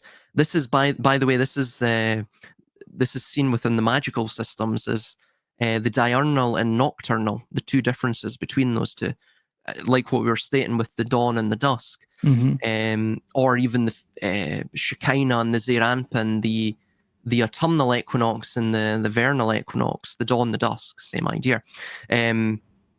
Effectively, one is that of chaos. The anti-clockwise is the nocturnal. It literally is, it's chaos, it's destruction. And and the chaos and destruction is that which actually propels forth the creative destruction idea of Kabbalah. It propels forth the clockwise motion of the zodiacal wheel. I mean, these are really pretty trippy concepts when you boil them down. And effectively, what it's discussing is how to control time itself, how to control the cycles, and how the cycles are. And it's speaking about these things in illustrative, symbolic, in an illustrative, symbolic language. But yeah, it states, quote, "The name Atlas doesn't just describe the event. It becomes the symbolic burden placed upon the world's leaders. The PSYOP would be framed as a global crisis that requires a unified, unprecedented response. The burden of the heavens that Atlas carries would be equated with the immense pressure and responsibility of managing the supposed alien threat. This narrative creates a powerful justification for the establishment of a new, globally unified authority, a savior entity that can handle this cosmic burden. It's not a conspiracy, it's a fated necessity. The aliens would be presented as a celestial force, and the response would be framed as humanity's collective effort to hold up the heavens or to prevent a cosmic collapse of it. So the 3i interstellar designation would be used to portray the event as a genuine cosmic intervention. It's not from Mars or Jupiter, it's from beyond our known solar system, making it more transcendent and mysterious. This is a classic psychological tactic. The more unknown and alien the source, the more power it holds, right? It's the same idea as, turning something into an ancient or antiquarian idea or object, right? It becomes more valuable, if you will. So yeah, the more unknown, the more power it holds over the human imagination. It taps into the deepest fears and desires for contact with the other. The burden of new knowledge isn't just a philosophical concept, it's the justification for the PSYOP's hidden agenda. The new truth that the fake aliens bring could be a Trojan horse for new laws, new technologies, or a new global order in and of itself, all presented as a necessary response to the truth beyond our known world. The three eye isn't. I've already mentioned that. So yeah, the three eye idea is Cabalistic, right? This is why Avi Loeb, the dual citizen, is involved in this all, right? So the three eye relates to the the three parts of the Ein, right? So you have the Ein Sof, and the Ein Sof Hour. The Ein is the nothingness, the Ein Sof is limitlessness, and Ein Sof Hour is limitless light. Now, effectively, what you're seeing there is a descent, a trinity, a triplicity of descent down to the Keter, and then the Keter descends in a trinity between Hokmah and Bina, and then of course you have the seven, right? The seven lower Sephira. That relates to the seven planetary genii, beginning with Saturn, and of course ending with the Sun in classical astronomy. So three eye, Ein, nothingness. So the Ein or nothingness. The first stage would be the initial baffling discovery. The object would be nothing. This is another individual, by the way. I should put quotations around this. The object would be nothing in terms of known celestial mechanics. It would behave erratically, defying scientific classification as a comet, asteroid, etc. So this period would be total confusion, right? This is the nothingness, the void, the potential which is waiting to be dynamically parsed and processed by the world and the media. And then you get into the Ein Sof, the limitlessness, right? The second stage would be the manufactured revelation of the alien nature of the object. Pardon me.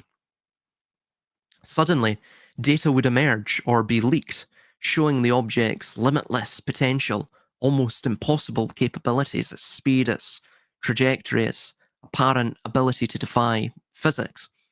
This, of course, would represent the Ein Sof, right? The limitlessness, right? So you have the nothingness, then it evolves into the limitlessness.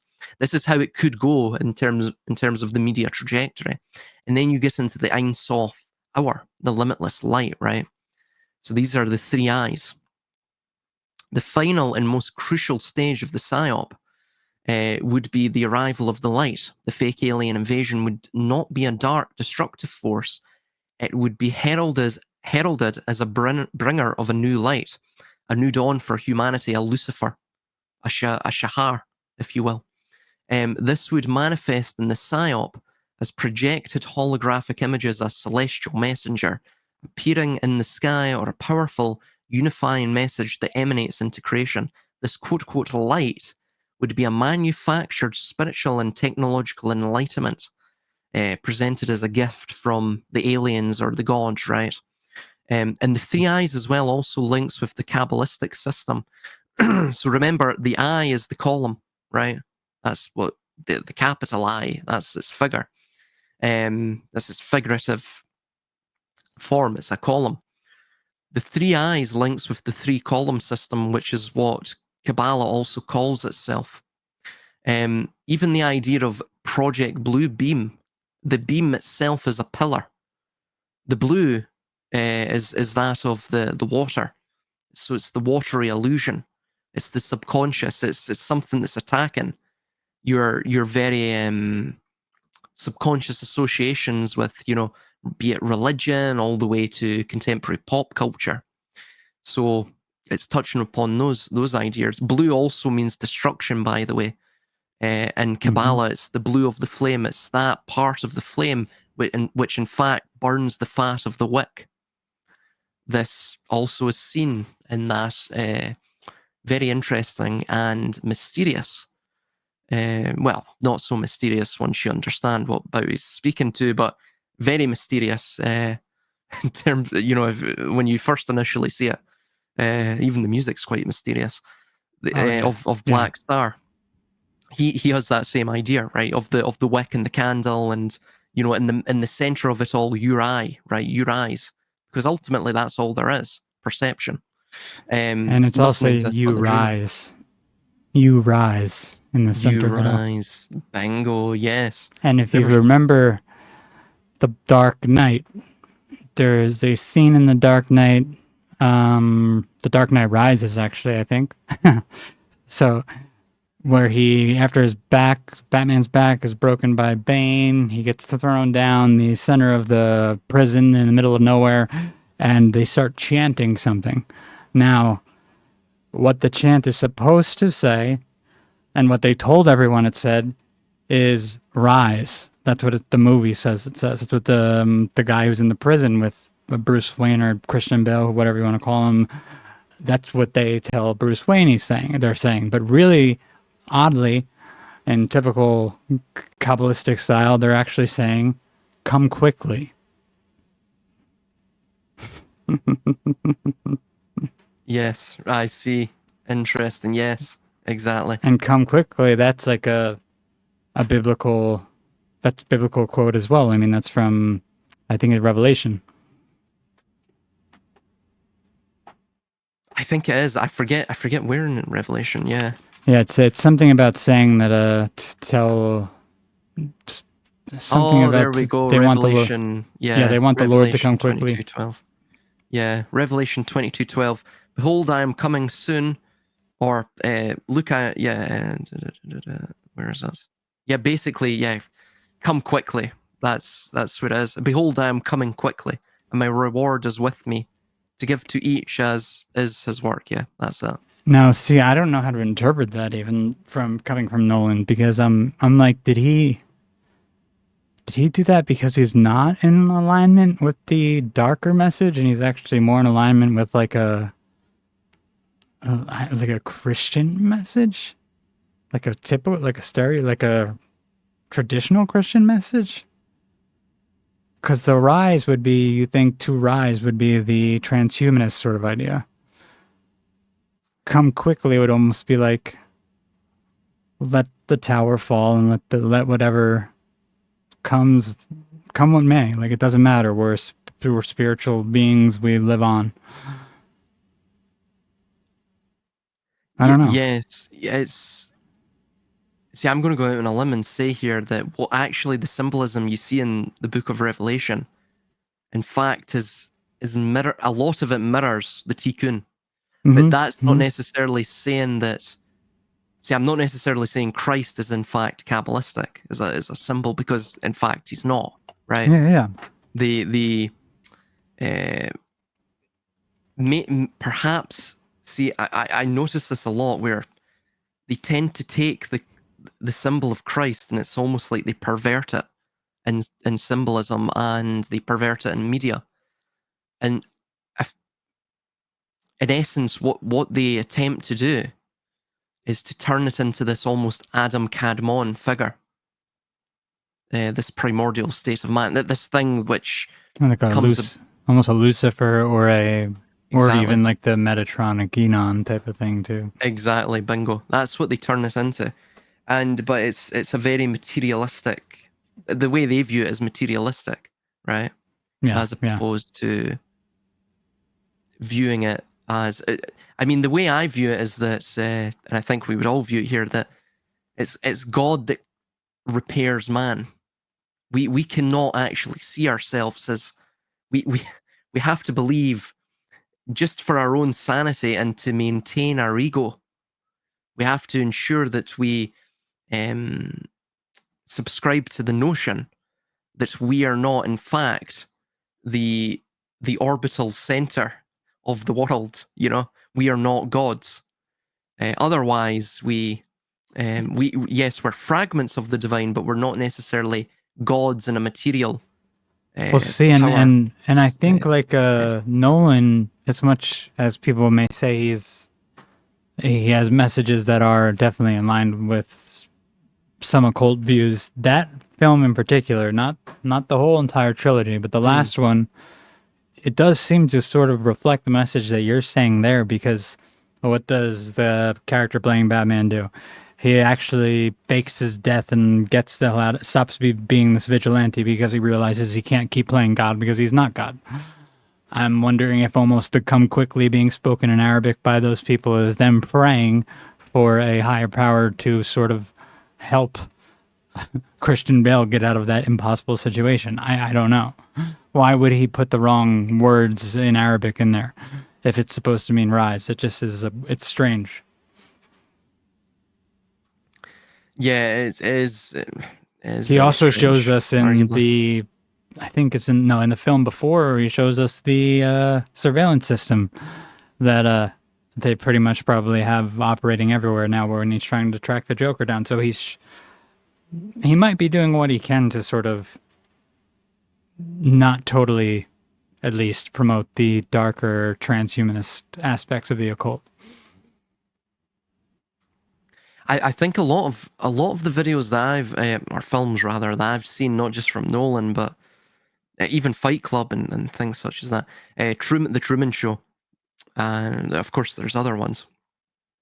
Another one, by the way, recently was Until Dawn, and I think they're touching upon Gnostic ideas, I guess you could call them. Yes. No, I agree with that. I think they're attempting to awaken people, but there's a few. Of course, there's a few films out there that are just clearly touching upon occult themes where they're clearly perverting aspects. So, for example, the archetypal image of Christ, they're completely perverting that. Mm-hmm. There's another one with Nolan's Dark Knight Rises. You have the Sandy Hook thing, right? That also appeared in there as a small little Easter egg, a tidbit. You know, when they're looking at the map, and I think it's either Inspector, was his name Inspector Graham or something? Gordon, Inspector Gordon, and or the Batman. They point to it. I think it's Inspector Gordon. He points to it. So he points on the map of Gotham, and it just so happens he points to a place called, Sandy Hook. I know. It's yeah.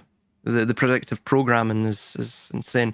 And I mean, that was around about the same time. And then, of course, the Dark Knight Rises was also associated with, we were talking about Shahar, associated with Aurora. Well, that was Dark Knight was Dark Knight, right? Dark Knight, I get confused, but I think Dark Knight was the Joker one. And then Dark Knight Rises is the Bane one, right? Oh, yes, I think you're right, yeah. You may be correct I there. just was watching a video that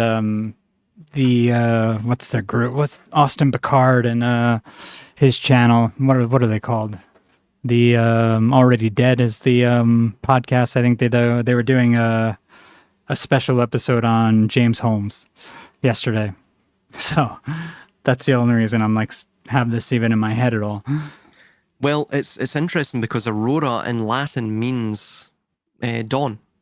So I mean, it was the Dark Knight Rises, by the way. It was 2012. Yeah, you're right. Wait, Rises was 2012. Yeah, that was the Aurora shooting in Colorado. Oh, so then which one was the Dark Knight? Wait, I'm confused then. Because I thought Rises was the one with Bane. Wait, The Dark Knight Rises had Christian Bale, Michael Caine, Gary, where the hell? Tom Hardy. Wait, no, it can't be the 2012 one because that's the one with Bane in it. And he went to the one with, unless he went to the one in 2012. But I don't think he did. I think he went to The Dark Knight, so it had to be earlier than 2012. No, it was definitely 2012. That was when the shooting took place. What? Yeah. So Dark Knight came out in 2008. July 20th, 2012. Yeah, Dark Knight Rises came out in 2012, yeah. So so he went out dressed as the Joker. See, I remember going to the theater. I thought I remember going to the theater before the one with the Joker with Heath Ledger, and then this happening around that time. But apparently that means this happened before the third film, the final film with Bane. So he's dressed as the Joker, but the Joker isn't even in it. Or at least he has hair color that's like people would interpret it would be close to the Joker. Yeah. And also as well, I mean, there's things that are very peculiar. Oh yeah. And yeah, I don't even know if he oh god knew what he was doing. If he did anything at all, who knows? There's so much stuff that guy was. I mean, in the courtroom, he was just like completely out of it. Clearly, he had been dosed up. He didn't even know where the hell he was. You could see he was completely disorientated, and moreover as well, what you have to remember with James Holmes, he was a very intelligent individual. He had essentially his entire life ahead of him. He was in he was in UCLA, UC Berkeley, Stanford University. He had degrees, so he was a mathematician and scientist. His father, Robert Holmes, is a mathematician and scientist with degrees from Stanford University, UCLA, UC Berkeley, and his mother's a registered nurse. His father's very interesting, by the way. If you look into him, he's associated with the intelligence services. But I just shared the link for the Underclass podcast. That's the name of the podcast that Austin Picard was doing yesterday on James Holmes. If anyone wants to check it out, they did a very good job. And there's even more from the girl who he's having the interview with, and her channel's on that, underneath that interview. Yeah, he's very interesting case that. I mean, of course, it's this is going up to YouTube, so I won't say very much on it, but he had a graduate degree in neuroscience from the University of California, Riverside in 2010. Yeah, so you can honestly say whatever you want. They were talking pretty freely. Right. So I think it's an old enough event at this point where they don't give a shit. It's clearly it was a fictitious thing. The whole the early 2010 shootings were all pretty much fictions.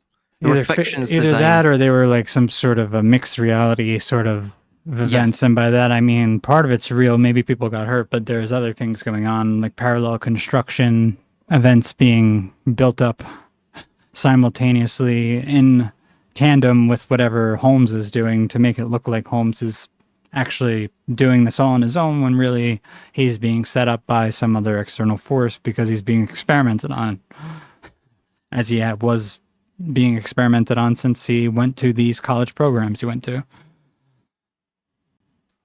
Yeah, exactly what happened to the Unabomber, by the way. Mm-hmm. Exactly what happened to the Unabomber. MK Ultra, essentially. But you also find with all of these shootings, even Sandy Hook, of course, there's the connections through the Dark Knight movies. But with Sandy Hook, what was his name? Adam Lanza. His father was actually involved in the LIBOR scandal at the time. So there was. I mean, that's just actually scratching the surface. It's been so long. I'm not really not up to scratch with that case. But thinking back now, it was just so unbelievable. I mean, of course, a lot of it was circumstantial evidence, but a lot of it was fairly. There's a lot. There's a lot with that one. That one they still don't like you talking about anywhere for some reason. Yeah, well, it's because they messed up so badly, I think, with that one. Well, they were trying to use. I think they were trying to use a lot of technology too, a little too early. They had some videos of Lanza that you could see that aren't like they had like videos that they had of him supposedly at an arcade before the event that didn't. They were clearly not legitimate. Like it was there were glitches in the video. You have his face glitching out, his body morphing, it's obviously an AI thing. And now we're back to AI. Yes. And it's not Yeah. making the same mistakes anymore. So no worries No, now. no, they've got it all perfect now. Yeah. So it's yeah, well, of course they brought out Alex Jones and set up that entire fake court case, Mm-hmm. and Mm-hmm. you know, essentially attempted to set the precedent to destroy free speech and to shut them down. You know, under the guise of these supposed victims, or you know, whoever the hell they are. Because I mean, there was I totally agree with you. There was a surreality with all of these events. They were completely insane. Even the way that the individuals were acting, you know, their child had just, you know, there was a few cases where they're in these shootings in the early 2010s where their child had just died, and you know, they're sitting smiling and Mm-hmm. Mm-hmm. oh, you know, uh, they were so great, and in front of the TV camera, like, oh my god, this is my 15 minutes of fame. You know, my child's just died, but oh yeah, they were. It's so unbelievably hilarious, and then you have the likes of God, R. Parker, if you know him, I'm referring to. You know, where when he Yep. realizes that the TV cameras are on or rolling, Oh, yeah. he Yeah. he gets into character. So, and also, I mean, with the likes of Newtown, a day before, I think it was a day before they had. Was that day before? No, it was the month before. All of the houses had been sold, and if you look at the various mortgages that were paid off, of the Oh, whole yeah. I remember houses, this. Yeah. they Yeah. were all paid off. Yeah. About you know, a month prior, and it was like in a quick succession to the point where it just didn't make sense. Clearly, it was hush money by the government. So to go along with this all, that area, by the way, as well, that was also a whistleblower, I believe, came out years and years later, maybe in 2015 or 16, and he mentioned that Newtown was in fact an area that was used for it was used by the CIA, right? It was basically the CIA set up these fake, and the intelligence services in general set up fake towns, right? Hence Like why it was called Newtown. Potemkin villages, basically. Exactly, yeah. And they just simply use it for cover. Yeah. Yeah. So it's Well, yeah. it's interesting because I didn't know that during the during the Aurora theater event, apparently at a college very nearby, within a few miles, if not less, I can't remember the name of the college right now. I'd have to watch that video again on the Underclass podcast. They're doing a guess. Well, just guess what they're doing at the college. What are they doing? A simulation event where a theater is being Oh wow. attacked by a gunman. Yeah. Yep. Yeah. It's And they're doing like like how they do the emergency sort of preparedness drills, and that's what they're doing at that college, their university. Same day, same time. Like, so all it's happening at the same time. yeah, it's And it's interesting, oh you look at how many of these have happened in Aurora. Look, there's 3 different mass shootings in different, 2 in Aurora, Colorado, 1 in Aurora, Illinois. That's quite weird. And then if you look at the name of James, I think it's James Egan Holmes, and you look at SS, or not SS, H. Holmes. I think his name is really like Hubert Egan Holmes, or his father's name is Egan or something like that, yeah. Holmes. It's like, and he was from Chicago, Illinois area, and that's the area that James Holmes is going to school in. It's just like, what? Like, what is going Yeah, on here? it's very you start to see these very weird connections throughout. I mean, it's not just those two. It's pretty much all of the various those various shootings in the early 2010s. None of them make sense. It's just very, again, it's peculiar. It's something that makes you go, you know, and of course a lot of it's anecdotal. A lot of it's Yeah. anecdotal, but there's things where it's clear, irrefutable. I mean, I was viewing this all as it was going on in 2012 at the time. It was irrefutable proof that there was evidence that it was something was going on, something fishy was going, especially SH, right? That place. There was some weird going on there.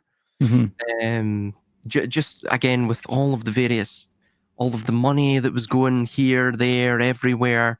The mortgages that were getting paid off, the way that the individuals were, the parents, victims were, or pardon me, the victims were acting, right. The parents of the victims were acting on camera. It's just very weird. Very weird. But again, this ties in with what we're discussing with this fake alien invasion.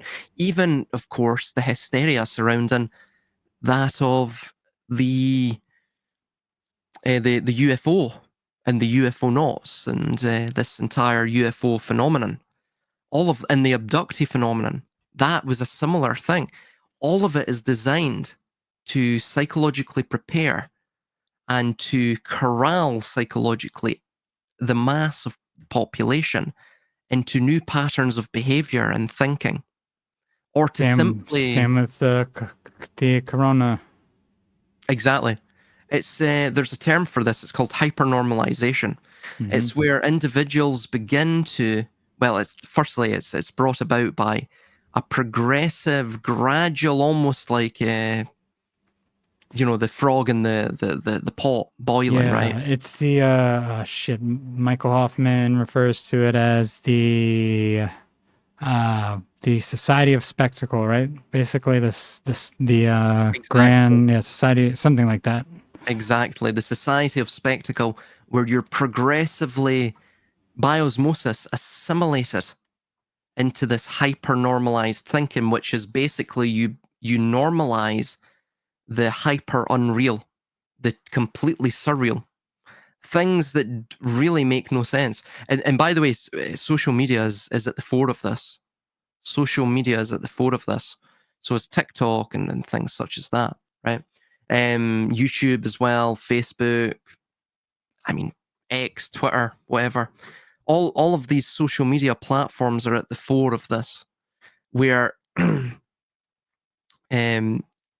the way people's interactions are occurring are they're beginning to become surreal, right? People are beginning to put more prevalence and value, and place more value rather, on their parasocial relationships, meaning the relationships they have on the online platforms, than they do with real relationships, and even the way that they act or of course react to content or produce content themselves on these social media platforms. That's not just videos, that's even posts and such. Even consuming that content, it begins to alter one's mind, right?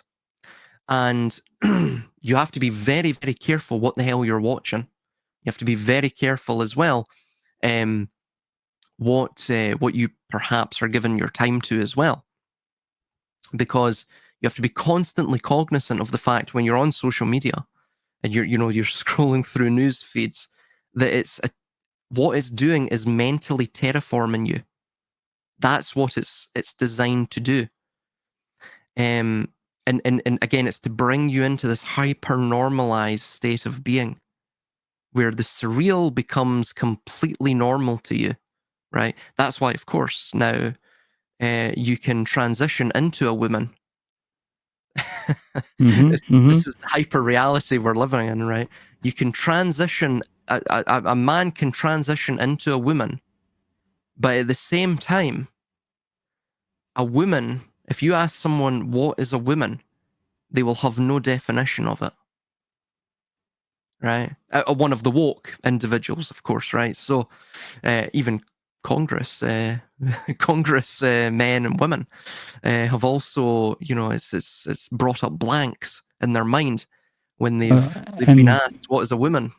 And by the way, I want to make sure I correct this. I'm not sure if he called it the Society of the Spectacle. There might be a different thing he mentions, but the Society of the Spectacle is a Marxist book, so maybe he uses it to reference what the modus operandi is of the social engineers. I'm trying to find my book. If I had my book, the Twilight Language book, and it's in the other room, I would tell you exactly what he calls it. But I know he mentions the spectacle being put on and the disenchantment of the society and their unwillingness to do anything about it. But the Society of the Spectacle originally is actually a French, or at least originally in our timeline, is a French book written by Guy Debord. Yeah. Yeah, and this is a Marxist idea, which makes sense. Yeah. The society, yeah, well, it does make sense. Yeah, it's the most of the postmodern thinkers as well. Even that. Oh, wait, here. Listen to this. So, Yeah. in this analysis of the spectacular society, the board notes that the quality of life is impoverished with such a lack of authenticity that human perceptions are affected, and an attendant degradation of knowledge, which in turn hinders critical thought. The board analyzes the use of knowledge to assuage reality. The spectacle obfuscates past, imploding it with the future into an undifferentiated mass, a type of never-ending present. In this way, the spectacle prevents individuals from realizing that the society of the spectacle is only a moment in history, one that can be overturned through revolution.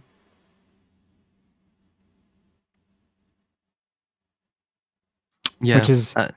Which is weird because it's almost like they're So it seems like this would be the wait, is he an anarchist? Is this guy an anarchist or a socialist? I think he's I think he says this guy's socialist. This guy seems like a socialist, which of course they'd call for revolution and they'd get their ass kicked and nothing would happen. Here we go from Mr. Rioso. The Society of the Spectacle is a critique of contemporary consumer culture and commodity fetishism, dealing with issues such as class alienation, cultural homogenization, and mass media. I'm pretty sure the Society of the Spectacle was also featured in a Fight Club. And Fight Club is very socialist. And no, it wasn't featured in Fight Club, but it was mentioned by. It was either the director or I forget his name now, or the author, as one of the inspirational works of. Absolutely, and that was a socialist message if you think about it. It really was. It was like, what does he say? You buy things that you don't need, blah blah blah. Get rid of your belongings. You know what I mean. Like it's basically live in a commune with a bunch of guys. And a bunch of people, and forget everything you've ever owned, forget personal property. Yeah. Yeah, but this is the thing as well. What he mentioned regarding, what you come to own will eventually own you. That's very true. That's very true, which is the problem with all of this stuff presented in Hollywood, because they mix in half-truth. They mix in truth with lies, and as Rudolf Steiner would always say, that is the most dangerous type of speaking anyone could ever do. Exactly. Yeah,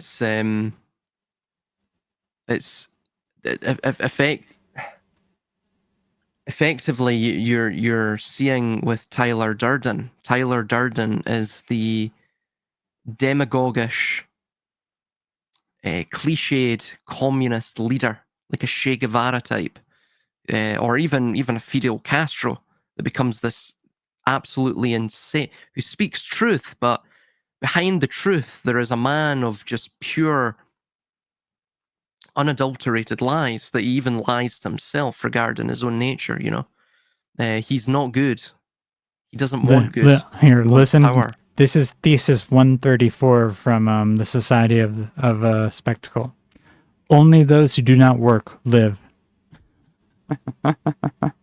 Oh, Jesus. Yeah. Yeah, Well, I mean that's where we start coming into problems because mm-hmm. like we were talking about before, if you have nothing that you need to do to get through the day and your whole life is just pleasure, you're basically going to implode in the opposite direction. Like it's just the same thing, a different spectrum. Brave New World instead of 1984. You know. Yeah, exactly. Yes, yes. Oh, it's exactly what I state here as well. So just reading this really quickly, and then I'll probably have to head off, man. Okay. It aligns with the three eye. So where is this? Yeah.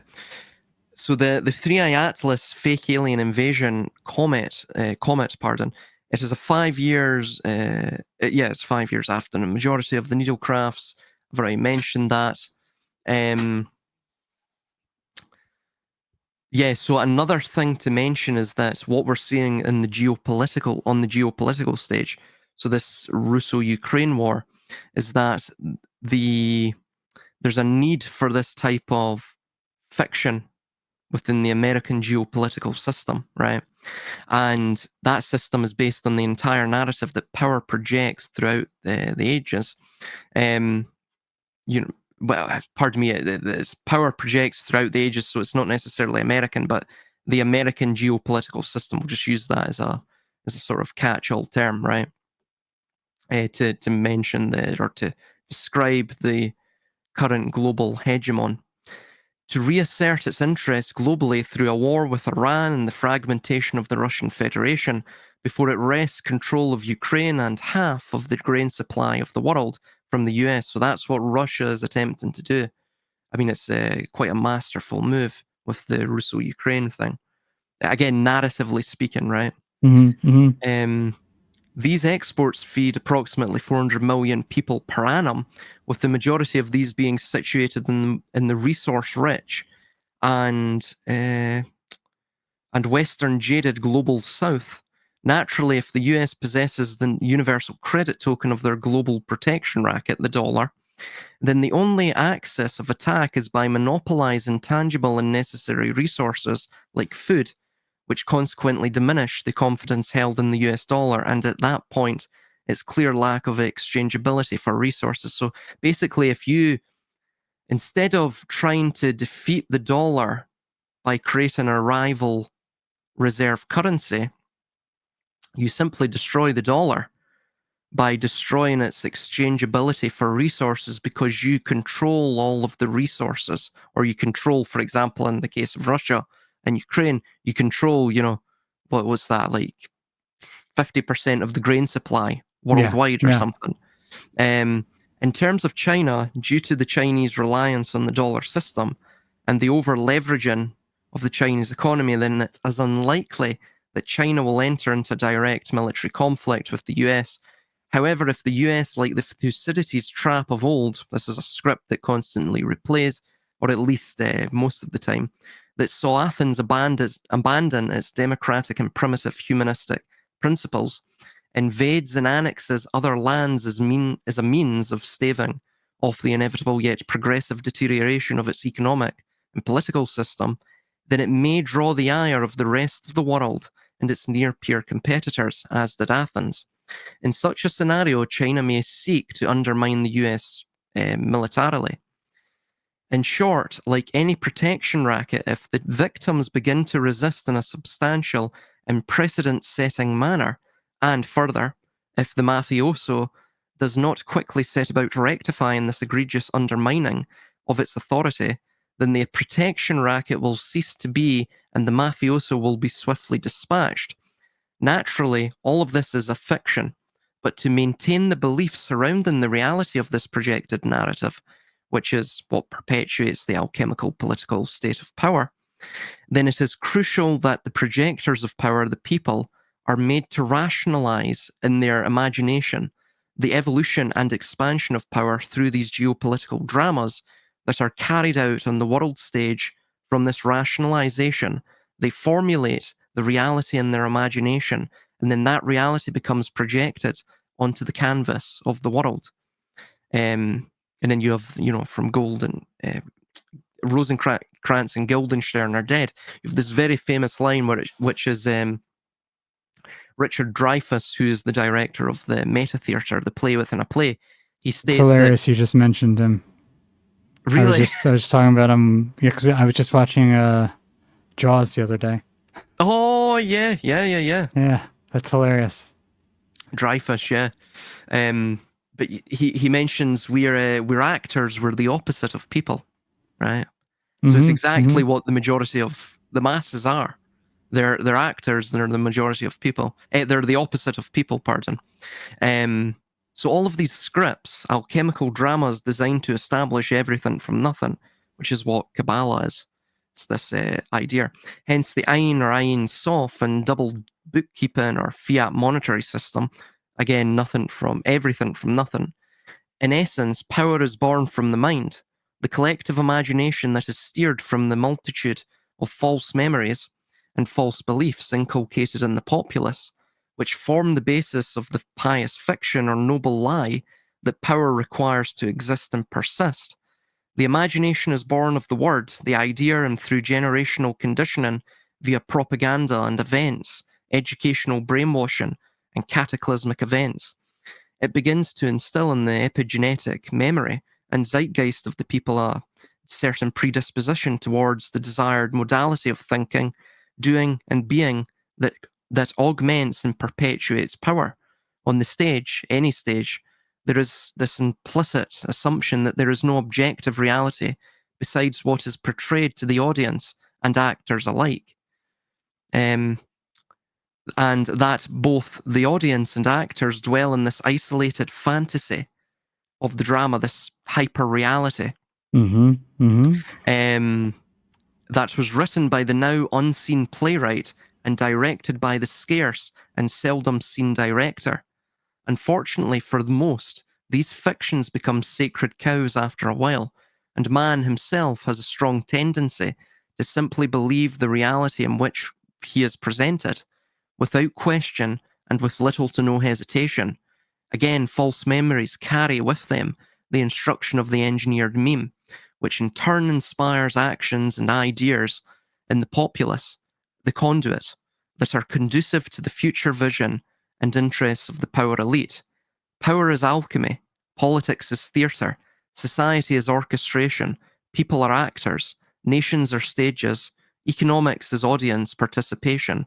It is all a charade, a masquerade, and an imitation of objective reality, that which is beyond our immediate access and comprehension. The fathomless noumenon, and it is in the desert of the barrenness of knowledge that the fallen stars of man find themselves at the mercy of the weavers of dreams and the merchants of illusion. So there's a little more to that, but pretty much that covers it. That's if they're going to pull the fake alien invasion card, that's ultimately what's behind it.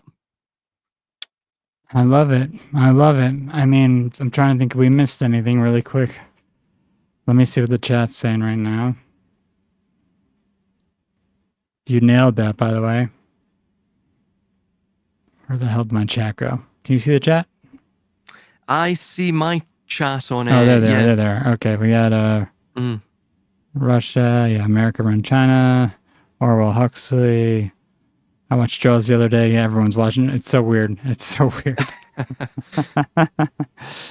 I'm trying to think if we missed anything there. Mr. Rioso mentions that in Debord's treatment, modern society forces culture to constantly reappropriate or reinvent itself, copying and repackaging old ideas. Quote, ideas improve, the meaning of words participates in the improvement. Plagiarism is necessary, progress implies it. That's an interesting thought. It embraces an author's phrase, makes use of his expressions, erases a false idea, and replaces it with the right idea, unquote. Interesting. There was something else I'd heard the other day that James Truce said about objective reality, and the definitions of words, and he was talking about how these AI models actually seem not to, like, I guess he mentions two papers. I'm just going to take him at his word that this is what happened, that they were never programmed based on the definitions of words. They were programmed based on the relationships between words that were being used and how to analyze those relationships between words to then understand how to, I guess, interpret and then respond to those words and those languages. So it was like it didn't matter what the definition was because they'd essentially be pulling the definition out of the context. Yeah. Yeah. And that's and it's interesting because if you think about it, that's kind of how we learn as children. Funnily enough, in fact, when I when I do any sort of form of writing, that's typically when you're dealing with concepts that are, like what we're discussing right now, it's easier to use analogy and poetry and metaphor, to convey it. So in essence, the words that you not necessarily string together, that sounds a bit, like I'm just chucking it together. But it's when you string these words together into a sentence, and then into a paragraph and what have you, these sentences into paragraphs. The way I write, it's almost I'm trying to convey like a symbol, like a context, like an illustrative context. Yeah, I think I've just personally, I've always enjoyed poets and authors who write like that. They don't really they don't really write as though each word is a self-contained meaning. No, yeah, exactly. It's like an intuitive. They're getting an intuitive stream basically from the source, essentially, like the more positive side. If they're at least if they're inclined to have that type of personality, because I'm sure at the same time you could be channeling negative sort of ideas and be writing those ideas down.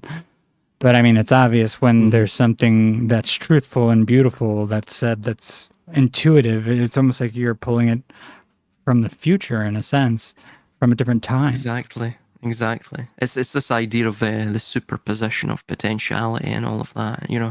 Meaning you can what do they call it? Retrocausality, that you can jump because there's a quantum entanglement of all the experiences that have been or ever will be. You can, and obviously I have to argue about quantum entanglement being nonsense, and I have to just say if everything's just a holographic projection, that means the littlest mark in a hologram is going to affect the entire fractalized hologram, no matter where it is. So I mean, we're just connected through like an ether.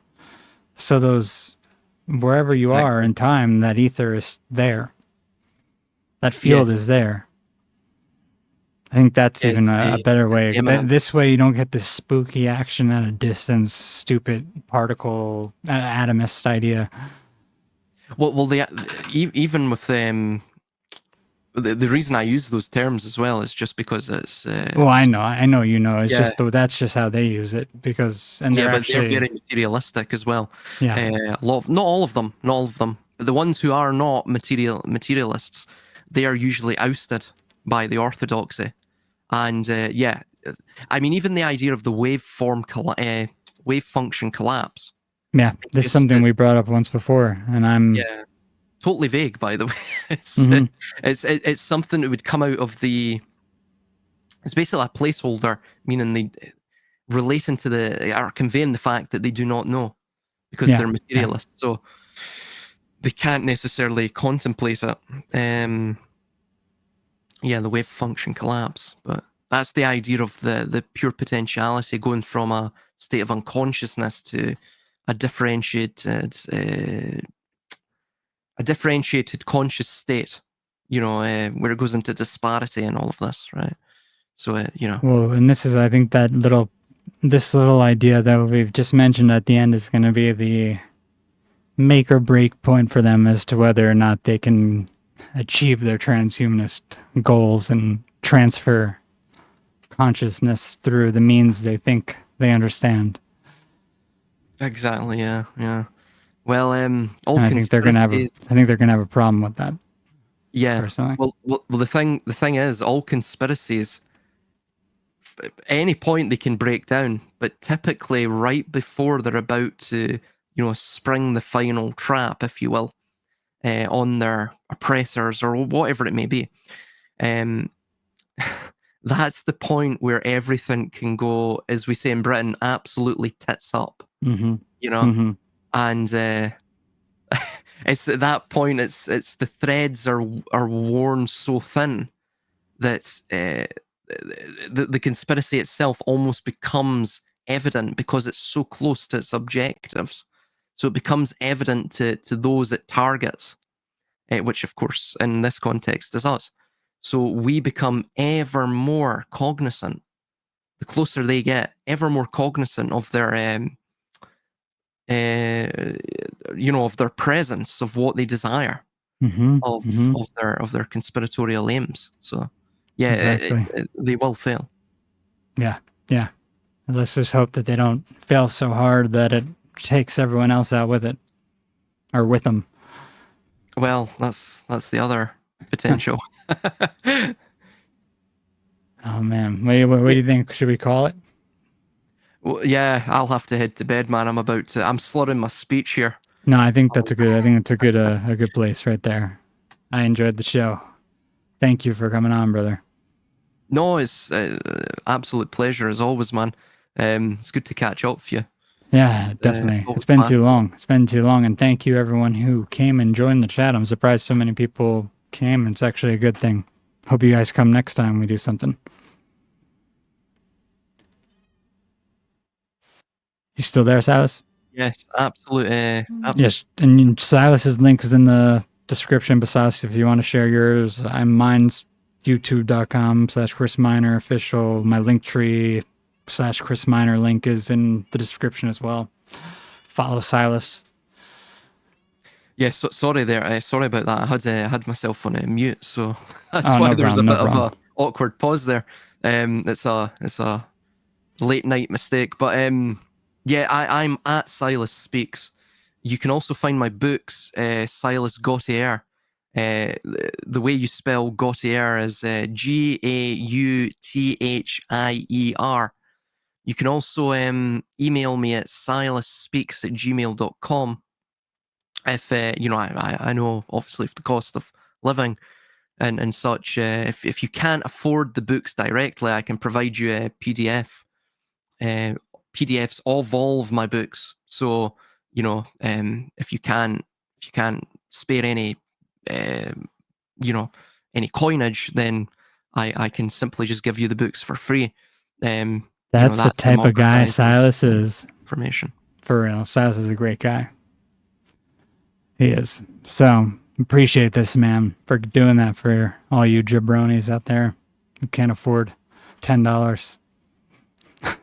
Well, some of the books now are getting beyond Are 10. they expensive now? Yeah, I'm I sure they've. tried. No, it's Lulu keeps putting them up because, like, in the past 3 years. So my first book, I set it at like £20 or something, 25, something like that, and now they've put it up to like £45. So what's that And in America? It's what a it's half. It's half here it's or no, double or I'd double. say it's pretty much the same now. Okay, Almost. okay. It's maybe a little more. Maybe like $47 or something in US God money, but damn. Yeah, gotta um, get that free PDF thing, guys. Because we yeah, gotta fee, especially if you live in California. But if you can, help him out because yeah. my boy puts in so much work for real. Oh, Silas, thanks, you man. impress me all the time as you do everyone else. Let's definitely talk again soon. Yeah, dude. Take it easy, man. Yeah, brother. I'll talk to you soon. Bye-bye. Bye. Later. And thank you everyone in the chat. See you again soon. Have a good night.